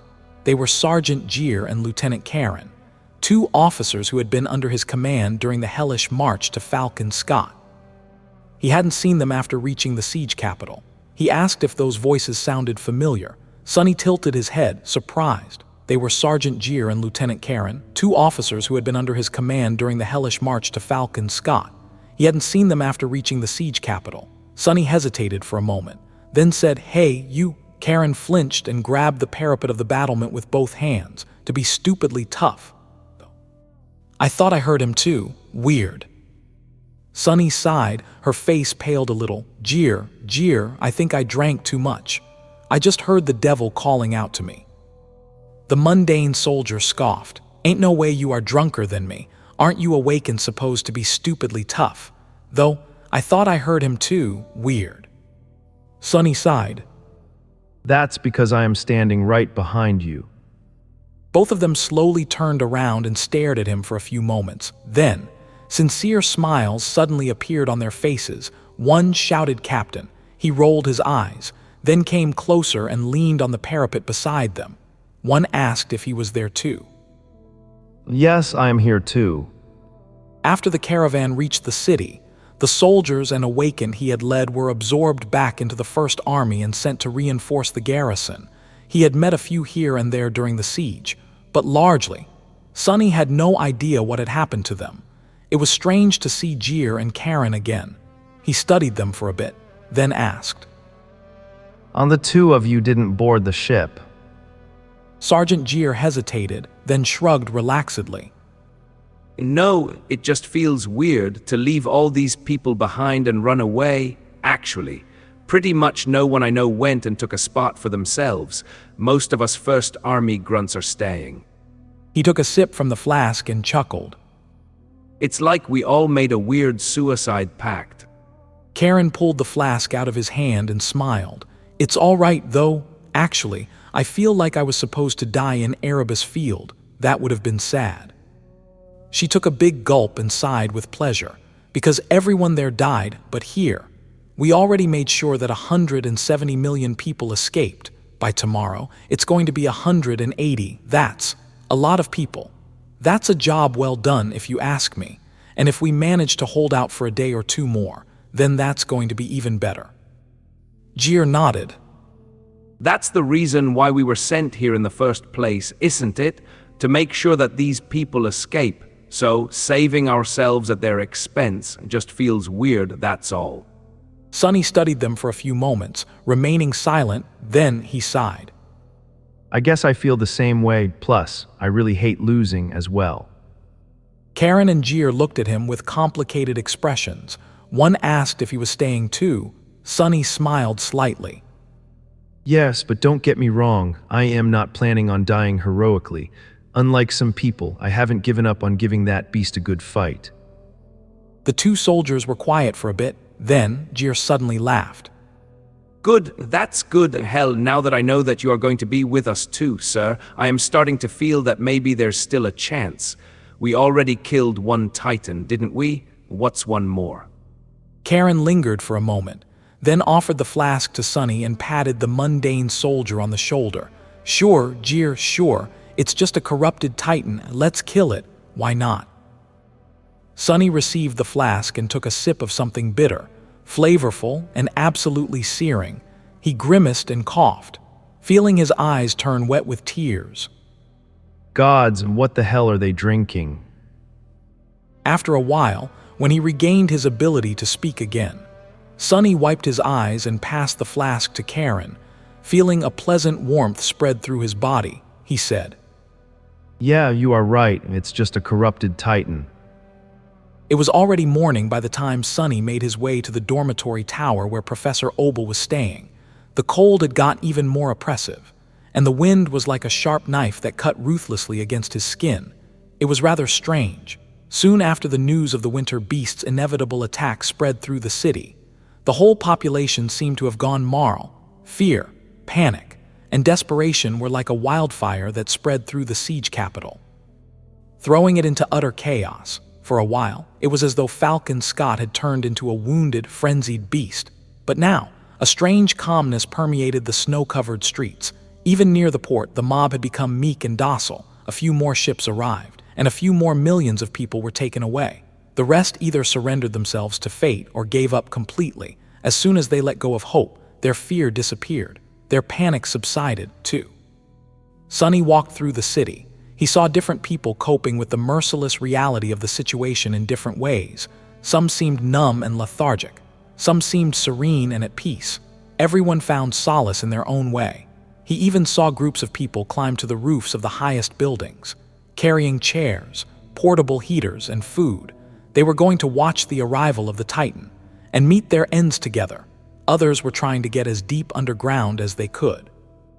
A siege capital like Falcon Scott had plenty of durable subterranean shelters. However, if anyone thought that they could hide from the approaching doom there, they were sorely mistaken. No amount of frozen soil and layers of mundane defenses were going to stop a corrupted Titan. There had been shelters in Erebus Field, too, but no one who had entered them survived, and Goliath was in no way a match for the winter beast. As for Sonny himself, he hadn't given up yet.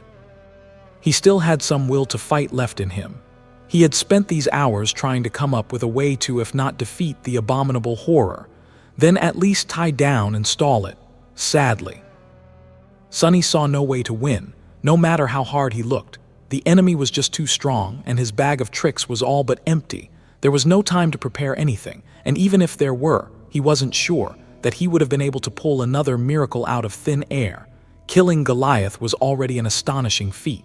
In the past, before the transcendence of the first saints, it had taken all of clan valor decades to slay a fallen titan. But Sonny destroyed the dreadful stone colossus in a single second. If he had been a couple seconds slower, the city would have probably already been destroyed. That was how terrifying titans were. The further one walked on the road of ascendance, or corruption, the greater the distance between individual steps. There was a vast chasm between a terror and a titan, and an even more boundless abyss between a fallen and a corrupted one. Sonny hadn't come up with a single good idea. His own strength was insufficient, and there was no one stronger around to borrow it from. He wondered if it was really hopeless. Despite it all, he was reluctant to accept that fact, and yet, a shadow of doubt was weighing on his heart. As Sonny was approaching the dormitory tower, his thoughts wandered to Jeer and Karen. His mood turned dark as he remembered all the people he had brought to Falcon Scott, and how much effort had gone into preserving their lives. Where were they now? The nameless sleeper, the kid who had called him uncle once, the brave soldier who had lost his arm to the devouring cloud. Had they been evacuated, or were they still out there, somewhere within the doomed city? Most of the 200 million people had already been evacuated, so the chances of that weren't high. Standing in front of the entrance to the dormitory, he looked at the piles of snow on both sides of it. The man who had been so happy to give him a sandwich, was he and his wife safe? And countless others. With a deep sigh, Sonny entered the tower and made his way to Professor Obel's apartment. The old man met him with a calm smile. He welcomed Master Sunless in. By now, there was no one inside the apartment except for the old man. The two of them remained silent for a while. Eventually, Professor Obel sighed. I wanted to thank you. Some time ago, I made a request of you to not choose to save my life over someone else's. Back then, you didn't agree. I'm glad that you changed your mind. Sonny looked at the old man with a bleak expression. He remembered that conversation. Back then, he had foolishly proclaimed that he wouldn't have to choose, because he would simply save everyone he decided to save. Technically, Sonny had kept that promise. The convoy had made it to Falcon Scott, and although there were some casualties, he never ended up having to put Professor Obel's life over that of other people. Who could have known that their woes would only grow more calamitous after reaching the distant siege capital? Sonny pursed his lips, and then said in an even tone, I am not going to lie, Professor. I am unhappy with your decision. After all the effort I've put into keeping you alive, you still chose to stay.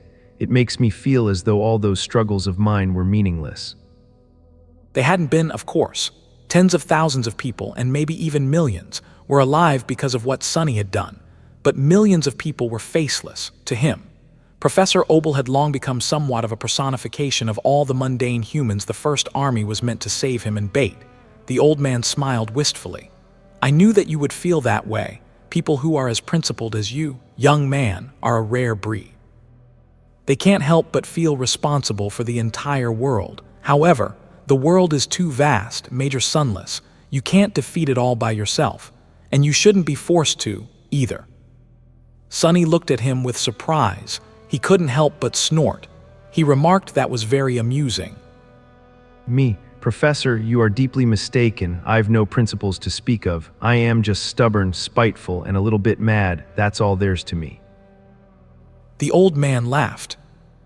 If you say so, young man. Anyway, you must be really busy. I won't keep you. However, I do have one last favor to ask. Would you mind escorting me to the communication array? My work schedule is technically suspended, but a bunch of us old engineers decided to gather there. Who knows, maybe we'll even manage to restore function to the whole thing. In any case, it'll be an extremely interesting problem to solve. I already have a few ideas. Sonny stared at him for a few moments. then silently nodded. Together, they left the dormitory tower and ventured through the streets of Falcon Scott. Chatting idly as they did, time seemed to slow down a little, nevertheless. They eventually reached the base of the communication array complex, where a dozen or so old men and women were standing waiting for the latecomers to arrive. Some of them waved to Professor Obel, calling out to him with boisterous voices. The old man waved in response, then turned to Sonny and smiled. "We're here, thank you very much, young man, for everything." Sonny felt as though a lump was stuck in his throat. He lingered for a few moments, then forced out a few words. Don't mention it, and thank you too, Professor. Please stay safe. Professor Obel patted him on the shoulder. "You must survive, Major. Don't hesitate to save yourself when the time comes. Farewell." With that, he smiled one last time, then turned away and headed to the other old engineers. They welcomed him with friendly greetings. Sonny remained motionless for a while, then turned away too. Damnation. Grilling his teeth, he shivered in the cold and started walking. The shadow weighing on his heart had become heavier. He found his soldiers calmly preparing for the nearing, and most likely their last, battle. Sonny had chosen the members of his cohort based on their mental resilience, but even still, he was surprised and slightly disturbed by how nonchalant all three seemed. Samara had lost her rifle, but was now in possession of Kim's carbine. She was sitting on an alloy crate, silently charging one bullet after another with essence.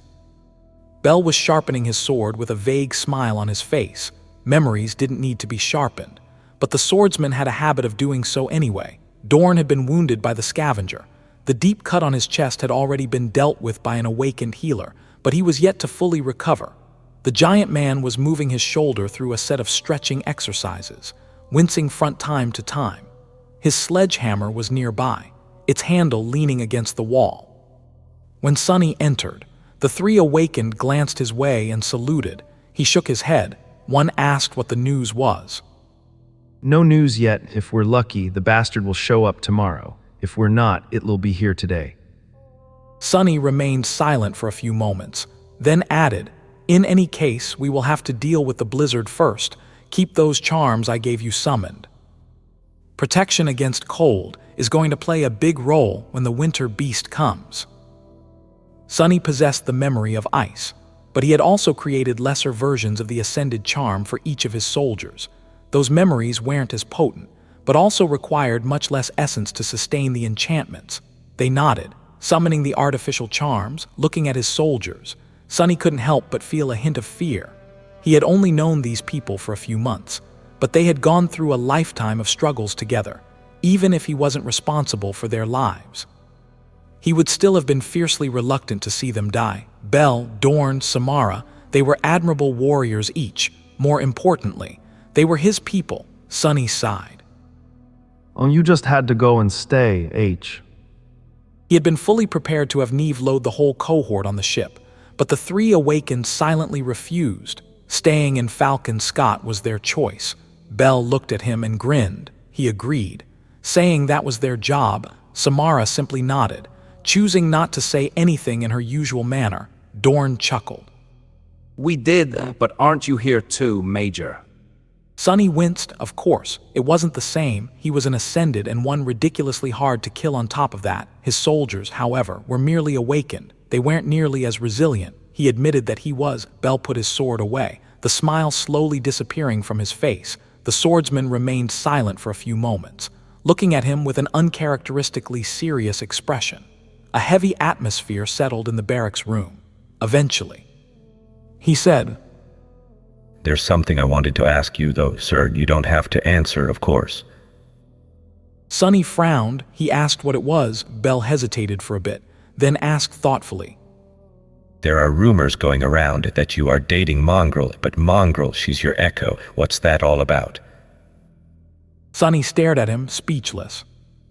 What the hell are you on about, Feel? I am not dating anyone.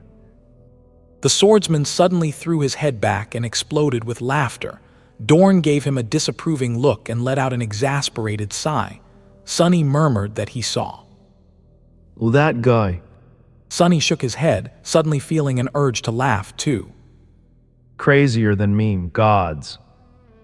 If you are done, Belle, let's discuss strategy. Some time later, Sonny walked outside to get some fresh air. The air was much cleaner in Antarctica, after all. It would be a waste to remain inside all the time. Even despite the cold, as Sonny stared at the distant sky, he suddenly noticed a black bird looking at him from a nearby roof. Then, he heard the sound of approaching footsteps. Master Jet appeared front behind a corner and walked over to him, then stopped.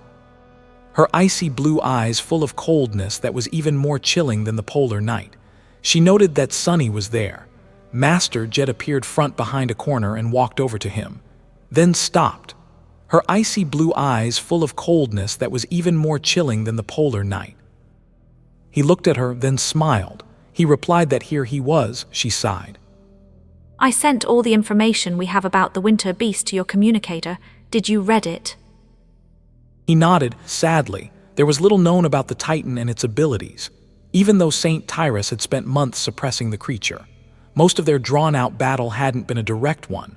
The winter beast had shown an eerie ability to control cold, snow, and wind, since Sky Tide commanded the winds. As well, their battlefield had been the sky above the Antarctic center itself. It was precisely because the Titan's most dreadful power had been continuously countered by Saint Tyrus that no one knew its true extent. It had to be tremendous. Though, considering that the mere presence of the creature was distorting communications across the entire region, all Sonny and Jet could do was make educated guesses. She hesitated. She said that was good. After that, both fell silent. Sonny looked at Soul Reaper, remembering the past. She was the first person he had met after surviving the first nightmare. Back then, Jet looked like an unreachable goddess to him. Seeing her cold beauty, he had been stunned, luckily. She promptly slapped some sense back into him. After that, Master Jet was always in the background of his life, arguably saving it on more than one occasion with her advice and slightly jaded wisdom, and now they were equals. It was funny. The two of them had only met a few years ago. But Sonny felt as though he had known Led all his life. Maybe because those years felt like several lifetimes. He sighed, then suddenly asked, Mr. Jet, I've always wanted to ask, why did you really join the government? Considering your abilities and character, the legacy clans probably showered you with offers, and incredible ones at that. Well, you must have received a special strategic asset designation as well. They had briefly talked about it in the past, but Sonny always felt that he didn't know the full truth. Soul Reaper looked at him with a surprised expression. She asked where that came from. He chuckled. Sonny said he was just curious. Jet remained silent for a bit, then scoffed. Well, all right, but you are really overestimating me. A special strategic asset. I wasn't even designated as a simple strategic asset, sure.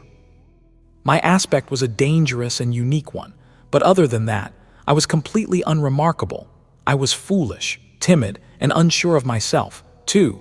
It was only later, much later, after being beaten by life over and over again, that I got rid of some of my foolishness and bloomed into this awesome and incomparably majestic figure you see in front of yourself today. Satisfied. Sonny smiled. Well, I guess. After a few moments of silence, he asked, Do you regret it as though in the path that you took?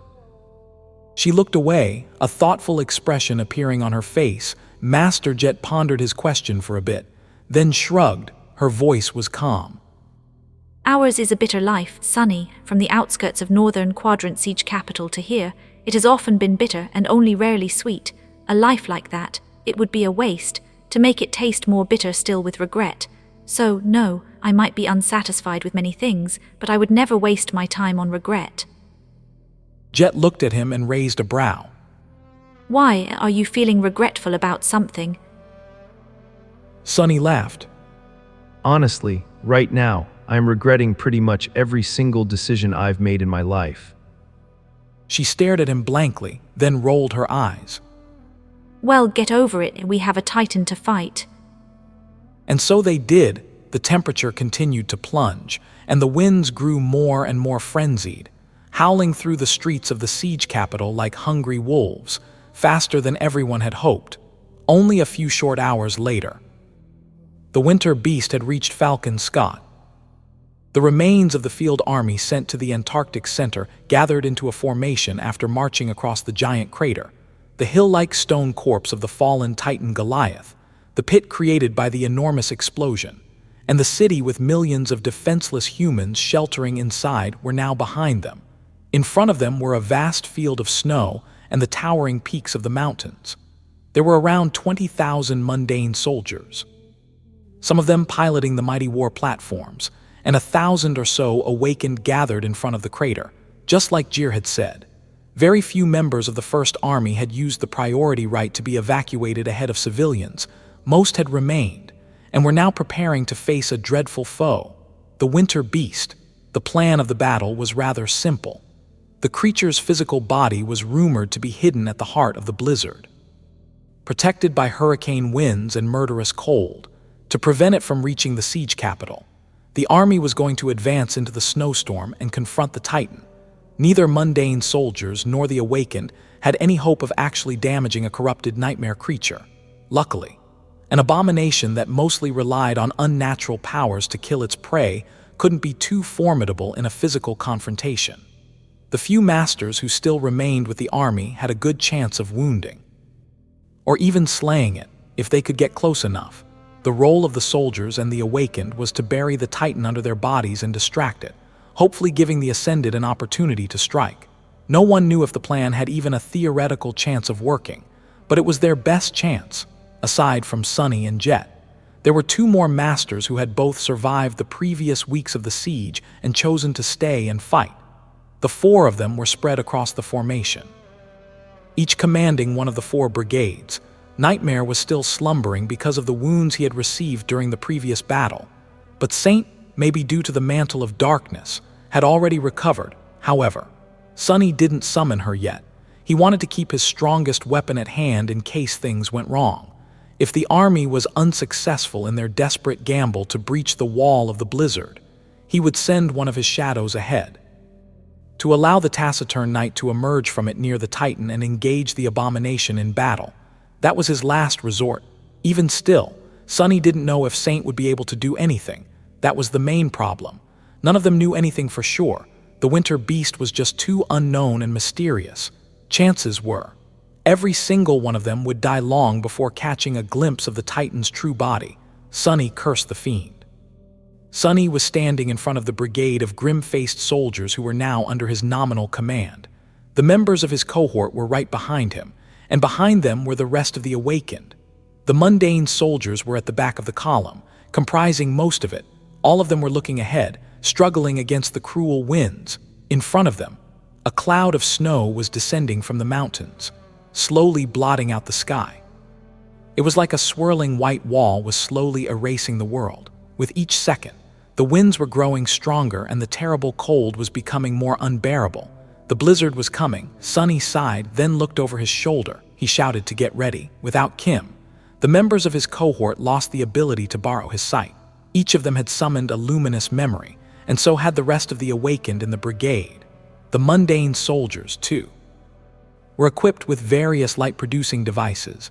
Beams of powerful spotlights shot into the darkness from the shoulders of the towering MWPs. The brigade appeared like a river of light in the middle of a sea of darkness. The harrowing snowstorm was getting closer and closer. Sunny gave the order to advance. The harrowing snowstorm was getting closer and closer. Sunny took the first step forward, and the soldiers followed. The war platforms prepared their flamethrowers, since the Titan's most fearsome weapon was cold. Today, these armaments were more valuable for their ability to create heat, not for their destructive potential. On both sides of the brigade, 2 more rivers of light flowed forward, one commanded by Soul Reaper Jet, one by an Ascended that Sunny had met a few times but didn't really know. A few moments later, the snow was upon them. Sunny shivered, feeling a merciless chill permeate his body. Even with his elemental resistance and the help of the memory of ice, he was shocked by how ferocious the cold was. He could only imagine how terrible it was for the rest of the soldiers.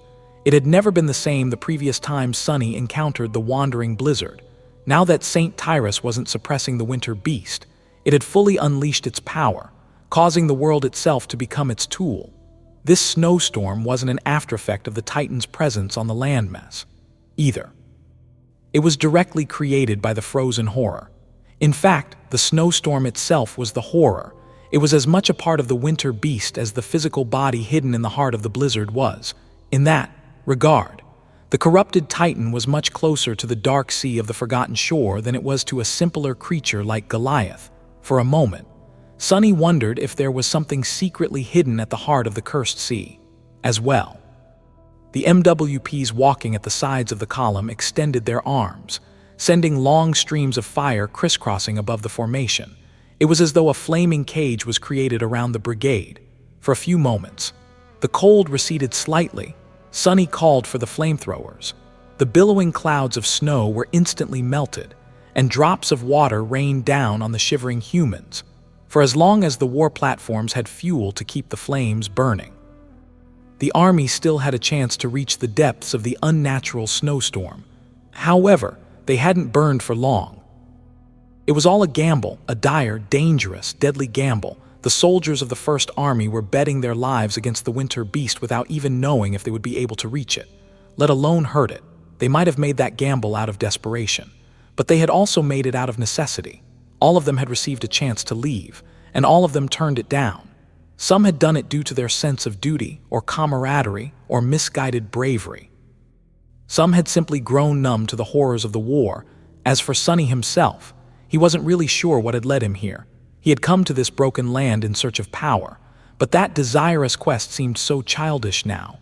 Antarctica had put a lot of things in perspective. However, this shift of perspective only made things less clear instead of revealing the truth. All he knew was that he felt fiercely reluctant to leave the job unfinished, and that he didn't want to fail the soldiers who had entrusted him with their lives. Sunny had never wanted to be in charge of anyone, but now that he was, their hopes and desires weighed on him like chains. Strangely, though he didn't want to refuse that burden, he felt quite protective of it. Maybe that was what Master Jet had meant when she said that no one was free in this world, regardless of the reason. Sunny felt a frantic hope burning in his chest as he marched into the blizzard. Come on, we can do it. Behind him, the column of shivering soldiers stubbornly moved forward inside a cage of flames. The infantrymen were all encased in suits of powered armor, which were all hermetic and insulated, capable of withstanding the most hazardous environments. The awakened were all much tougher, and many of them possessed protective memories on top of that. And yet, they were all suffering from the terrifying cold. It was just too insidious. Finding a way to pass through all forms of defense, even Sunny felt miserable because of the snowstorm. Much worse. The cold was getting worse and worse the deeper into the blizzard they walked. They had to find the true body of the winter beast soon. Cold, there's something wrong about it. It doesn't feel like a natural force. Even his thoughts felt slow and frigid, but there was no way back for them now. All that Sunny could do was march forward and endure, hoping that he and his soldiers would be able to reach the heart of the blizzard. The fire produced by the MWPs helped alleviate the cold to a certain extent. But then, slowly, the heat of the furious flames started to feel less and less substantial. The flamethrowers were still spouting long streams of burning fuel. But it was as though the fire itself had been robbed of its warmth. How could fire be cold? Sunny didn't know, but he felt as though the flames now contained no heat whatsoever. They were like predators that had lost all their teeth. He cursed. He glanced back, seeing a few of the mundane soldiers staggering as they walked, then gritted his teeth and continued to move forward. The snowstorm couldn't be too vast. They had to be getting closer to its center. All they had to do was endure a little longer, suppressing a hint of fear. Sunny sent his shadows to scout ahead as soon as his body lost their support. The cold assaulted it with renewed strength. He cursed quietly and concentrated on resisting the furious blows of the hurricane winds.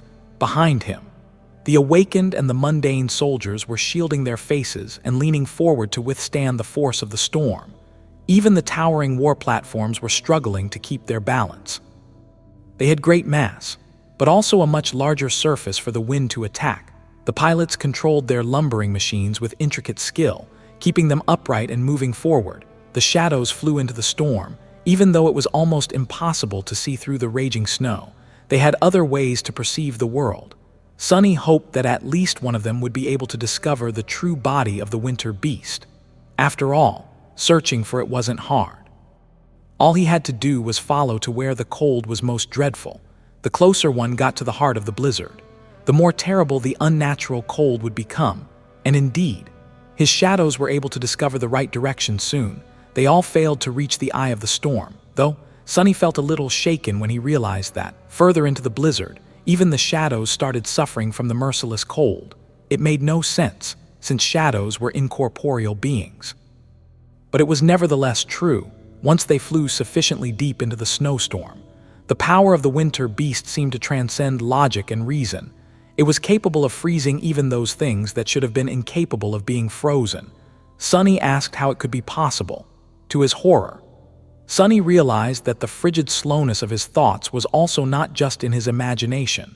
If the corrupted Titan was capable of affecting shadows with its powers, why wouldn't it be able to affect minds?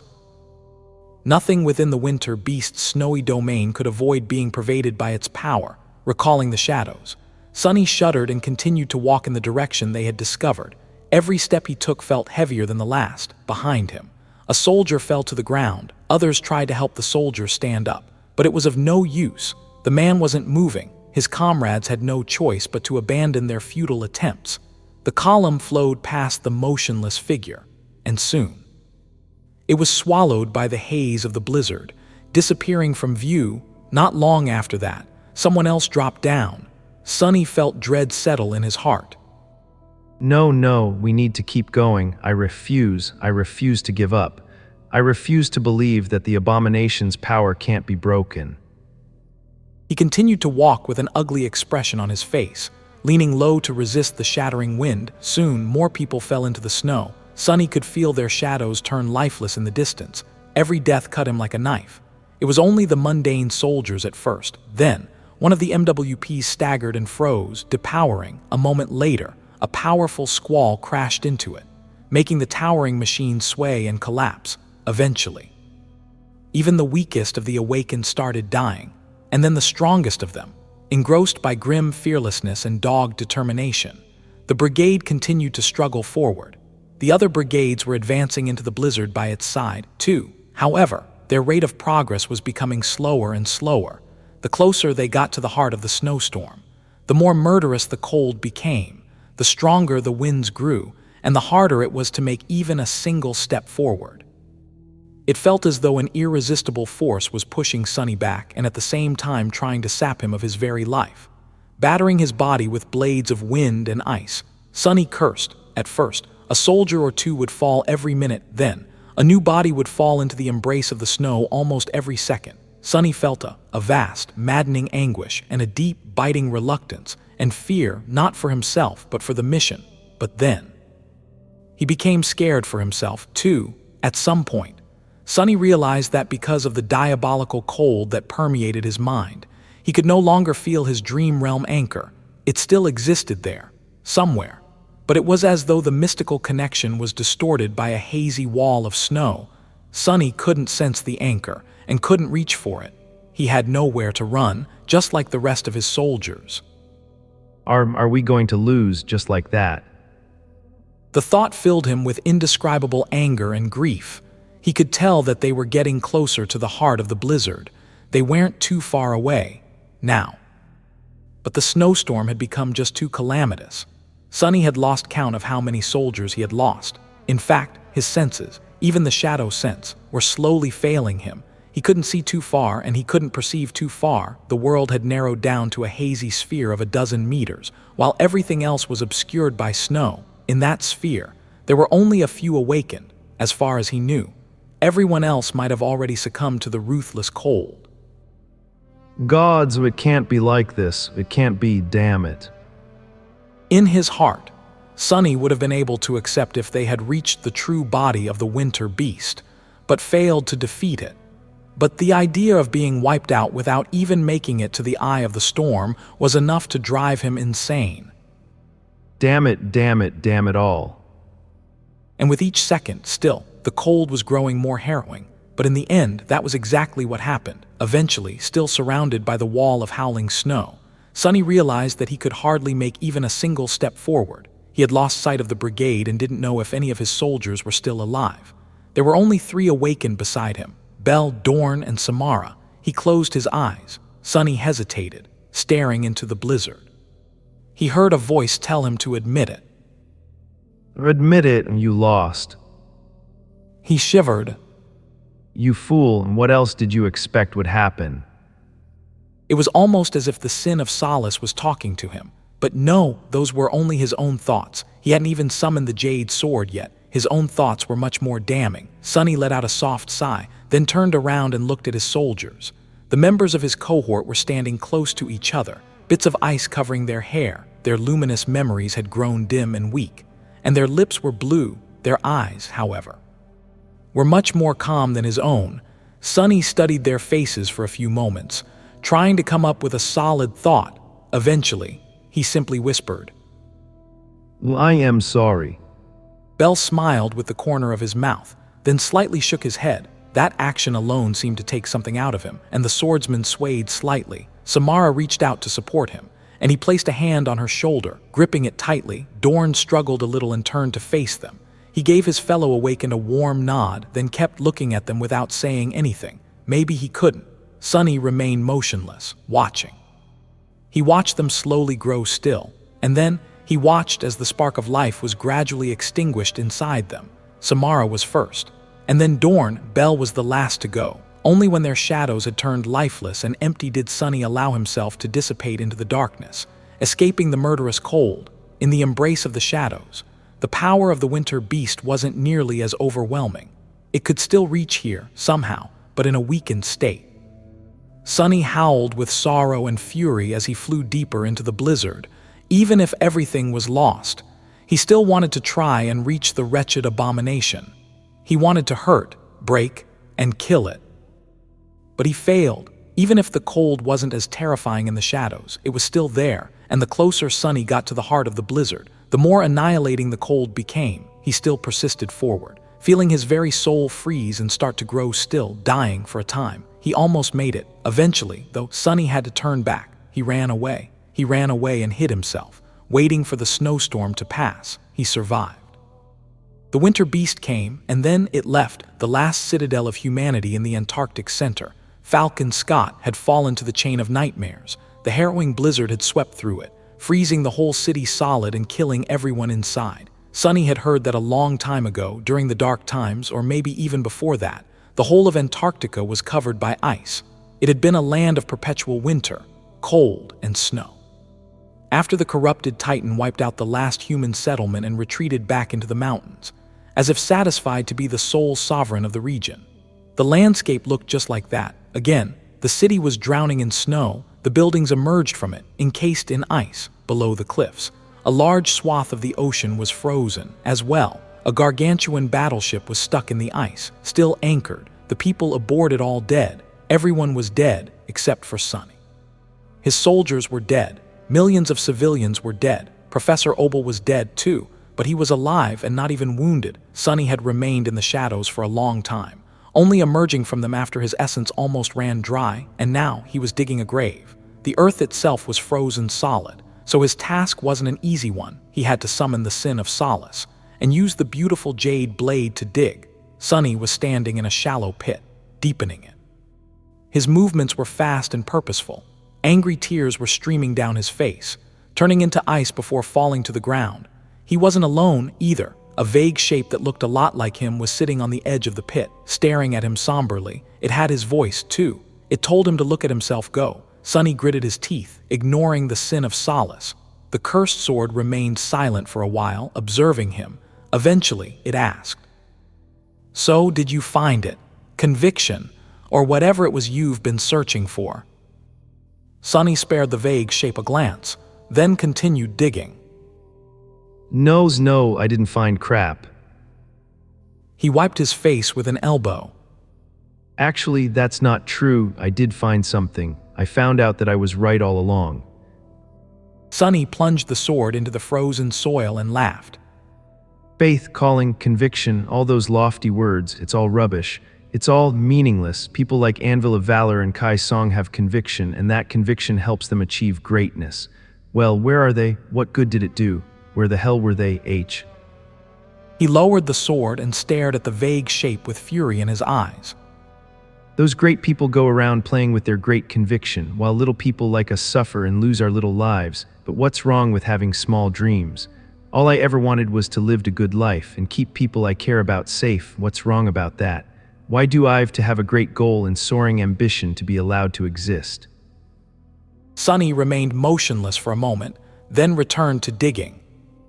I'll tell you why. It's because those bastards made it so. That's the world they've built. They can pursue their convictions and trample on millions in the process. Because there's no one to hold them responsible. They can have their little wars while ignoring the death toll, no matter how much people die. Hate it. I hate it. Suddenly, he stopped and then let out a small laugh. Effie, she was wrong. Well, I can't blame her. She doesn't know Nephi's as well as I do. From the outside, it might really look like Neph draws power from conviction, and she does too, but the truth is so much simpler. I mean, she told me herself. Back on the Forgotten Shore, years ago, Sunny had asked Nephi's why she wanted to destroy the spell, and her answer was very simple indeed. Back on the Forgotten Shore, years ago, Sunny had asked Nephi's why she wanted to destroy the spell, and her answer was very simple indeed, because she hated it. Sunny answered that he hated it. She was going to destroy the spell because she wanted to, and she wanted to destroy the spell because she hated it. That was all. Sunny laughed again, then shook his head. He called himself a fool. The vague shape sitting on the edge of the grave grinned. Well, at least we agree on something. Sunny continued to dig, thinking back on the past months. He hadn't found conviction, but in a sense, he also did. I don't need it. I know what I value, and I know what I want. It might not be much, but it's enough. I am who I am, and who I am is enough. It's plenty. He looked at the vague shape and made it disappear with a thought. Then, Sunny climbed out of the grave and looked at it. There were 3 graves beside that one. They all stared at Sunny like monuments to his failure, slowly. He turned to the 4 corpses that lay on the ground a small distance away from the graves, after the winter beast left. He had returned to collect the bodies of Belle, Dorn, and Samara, and then, not too far away, he had found the body of Master Jet. As well, Master Jet. Sunny couldn't quite comprehend the fact that she was dead. She had always been there for him. She had been the first person to meet him after the first nightmare, and the one to guide him to the academy. She had been there when he returned from the Forgotten Shore, and from the Kingdom of Hope, too. She had even helped him purchase his home. Soul Reaper had been his mentor, comrade, and friend for him. She was synonymous with competence and power, and perseverance. If a girl from the outskirts could rise so high, then why couldn't he? And now she was dead. Sunny couldn't believe it, but there was no denying it. Her lifeless body was right there in front of him, unmoving and still. Her beautiful blue eyes were now glassy and hollow. Her lips were never going to curve into a smile again. Soul Reaper Jet was gone. Sunny's heart was empty. He conceded that was right. He remained motionless for a while, then walked over to Belle and carried him to the first grave. Then, silently, he repeated the same process with Samara and Dorn. Master Jet was the last, but he couldn't bring himself to approach her body for a long time. Eventually, though it had to be done, feeling as though he was dead himself, Sunny approached Jet's corpse, then leaned down to grab it. The corpse stared at him with glassy eyes and hoarsely told him to kindly unhand it. Sunny sighed. Don't worry, Master Jet. I am going to bury you well. There are no nightmare creatures around yet, but they'll come eventually. You wouldn't want to be eaten, would you? I surely don't. The corpse remained silent for a few moments.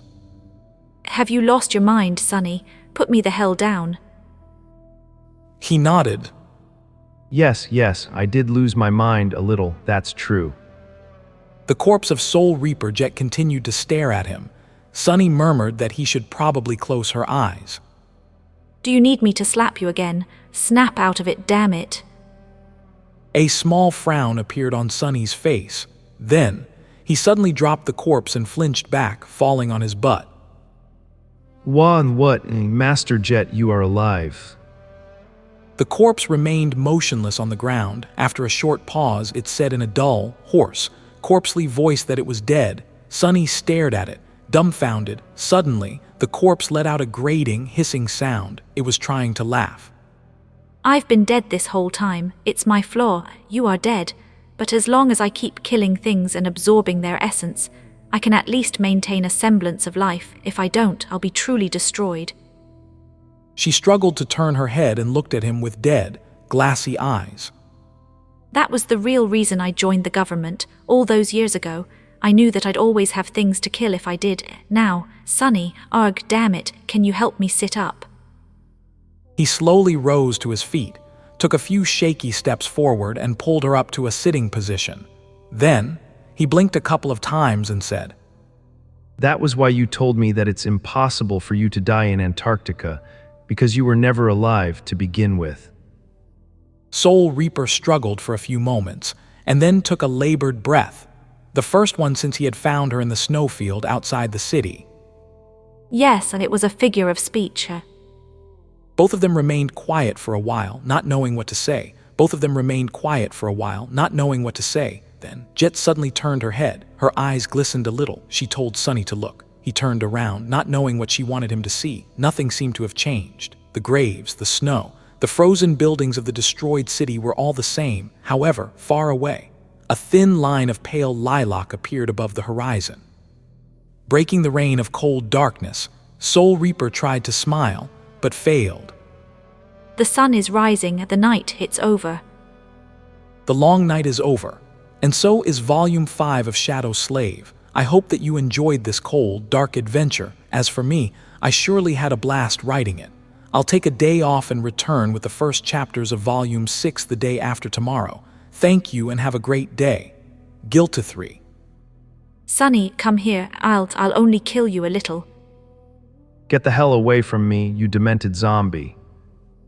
Sonny took a few steps back, easily avoiding the grasp of the shambling corpse of Master Jet. Fortunately, she wasn't too fast. In fact, she could barely crawl, her nails powerlessly scratched against the alloy, and Soul Reaper let out a hoarse, disappointed hiss. Sonny cursed. Sonny shook his head. Despite Jet's weakened state, avoiding her clutches was a tiresome task, mostly because there was nowhere really for him to run, currently. The two of them were trapped on an alloy raft that was drifting slowly across the strait between the Antarctic center and the vast landmass to the east, when Jet lost control of herself. All Sonny could do was endlessly circle the raft and wait for her to come to her senses. Come here, Sonny, I want bite. He gave her a dark look, then picked up his chair, walked over to the other end of their improvised vessel, and calmly sat down. The length of the raft was no more than 10 meters, but for Soul Reaper, that was a vast distance right now. She stared at him for a while, then gave up and rolled on her back with a curse, looking at the sky with a resigned expression. When Jet remained still, she really looked like a corpse, and technically she was, but at least in this cold. She wasn't a rotting corpse. One had to count their blessings. Unlike the souls of all awakened, hers wasn't able to generate essence on its own. Worse than that, her soul core was shattered and constantly leaked what little essence she had left. Once the essence completely ran out, Soul Reaper would truly and forever perish. The only way for her to survive was to continuously kill living beings and absorb their soul essence. That was actually Jet's sleeper ability.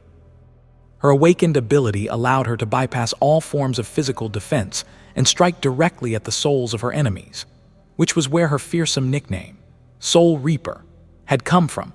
Her ascended ability was to slowly absorb shards of broken soul cores from those she had killed to build up and strengthen her own, both in terms of size and capacity.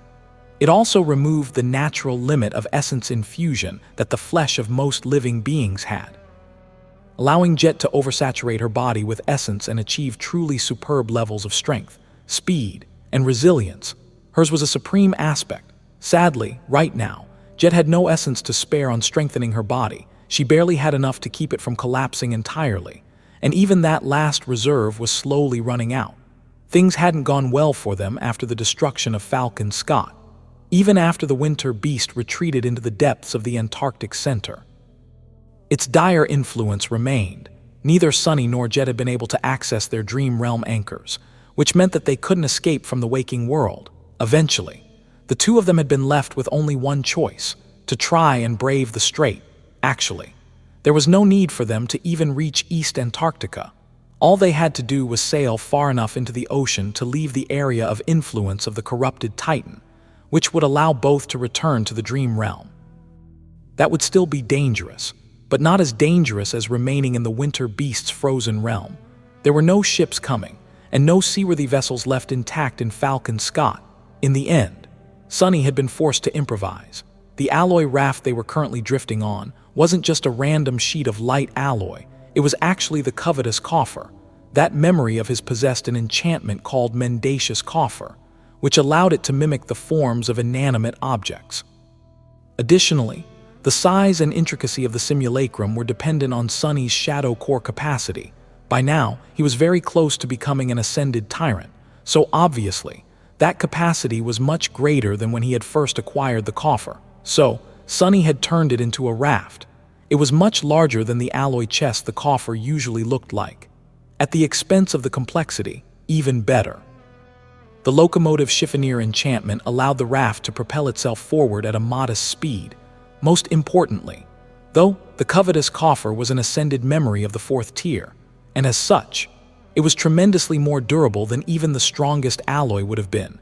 If something attacked them from below, which had already happened a few times, the raft wasn't going to be destroyed unless the attacking nightmare creature happened to be truly terrifying. Sunny and Jet had ventured into the strait on top of the covetous coffer, hoping to leave the winter beast's area of influence in about a day, and they had, sadly. Their situation didn't really improve after that, as it turned out. There were numerous nightmare gates hidden below the cold waters of the ocean here. Perhaps there were too many, or perhaps their luck had just been truly atrocious. But even now, a week later, Sunny and Jet had yet to encounter a place where the call of nightmare wouldn't instantly whisk them away if they tried to leave for the dream realm. At this point, it would be easier for them to actually reach East Antarctica. They had made it 2/3 of the way. Already, the mighty battleships of the government fleet were able to make the trip in a day or two, but the covetous coffer was much slower, so it was going to take them a few more days to make landfall. Sunny didn't feel too much pressure. Saint was standing guard with Morgan's warbow in her hands, warding off most of the sea creatures. Sunny and Saint were capable of dealing with almost every normal threat. If something they couldn't deal with were to attack from the depths, he could use a combination of memories to take flight. If they were attacked in the skies, he could dive deep into the ocean. The only problem he had was that Jet would periodically lose her mind and half-heartedly try to kill him. Sitting in his luxurious chair, Sunny threw a look at Soul Reaper's unmoving corpse and sighed. Damnation. Sunny wasn't too worried about being able to reach East Antarctica unless something truly harrowing rose from the depths of the ocean to devour them. He was certain of his ability to either kill or escape it. However, he was worried about Jet. A week ago, she had been weak, but not nearly as weak as she was now. Her mental state was also getting worse. He knew that Soul Reaper had been intentionally starving her body of essence in order to conserve as much of it as possible.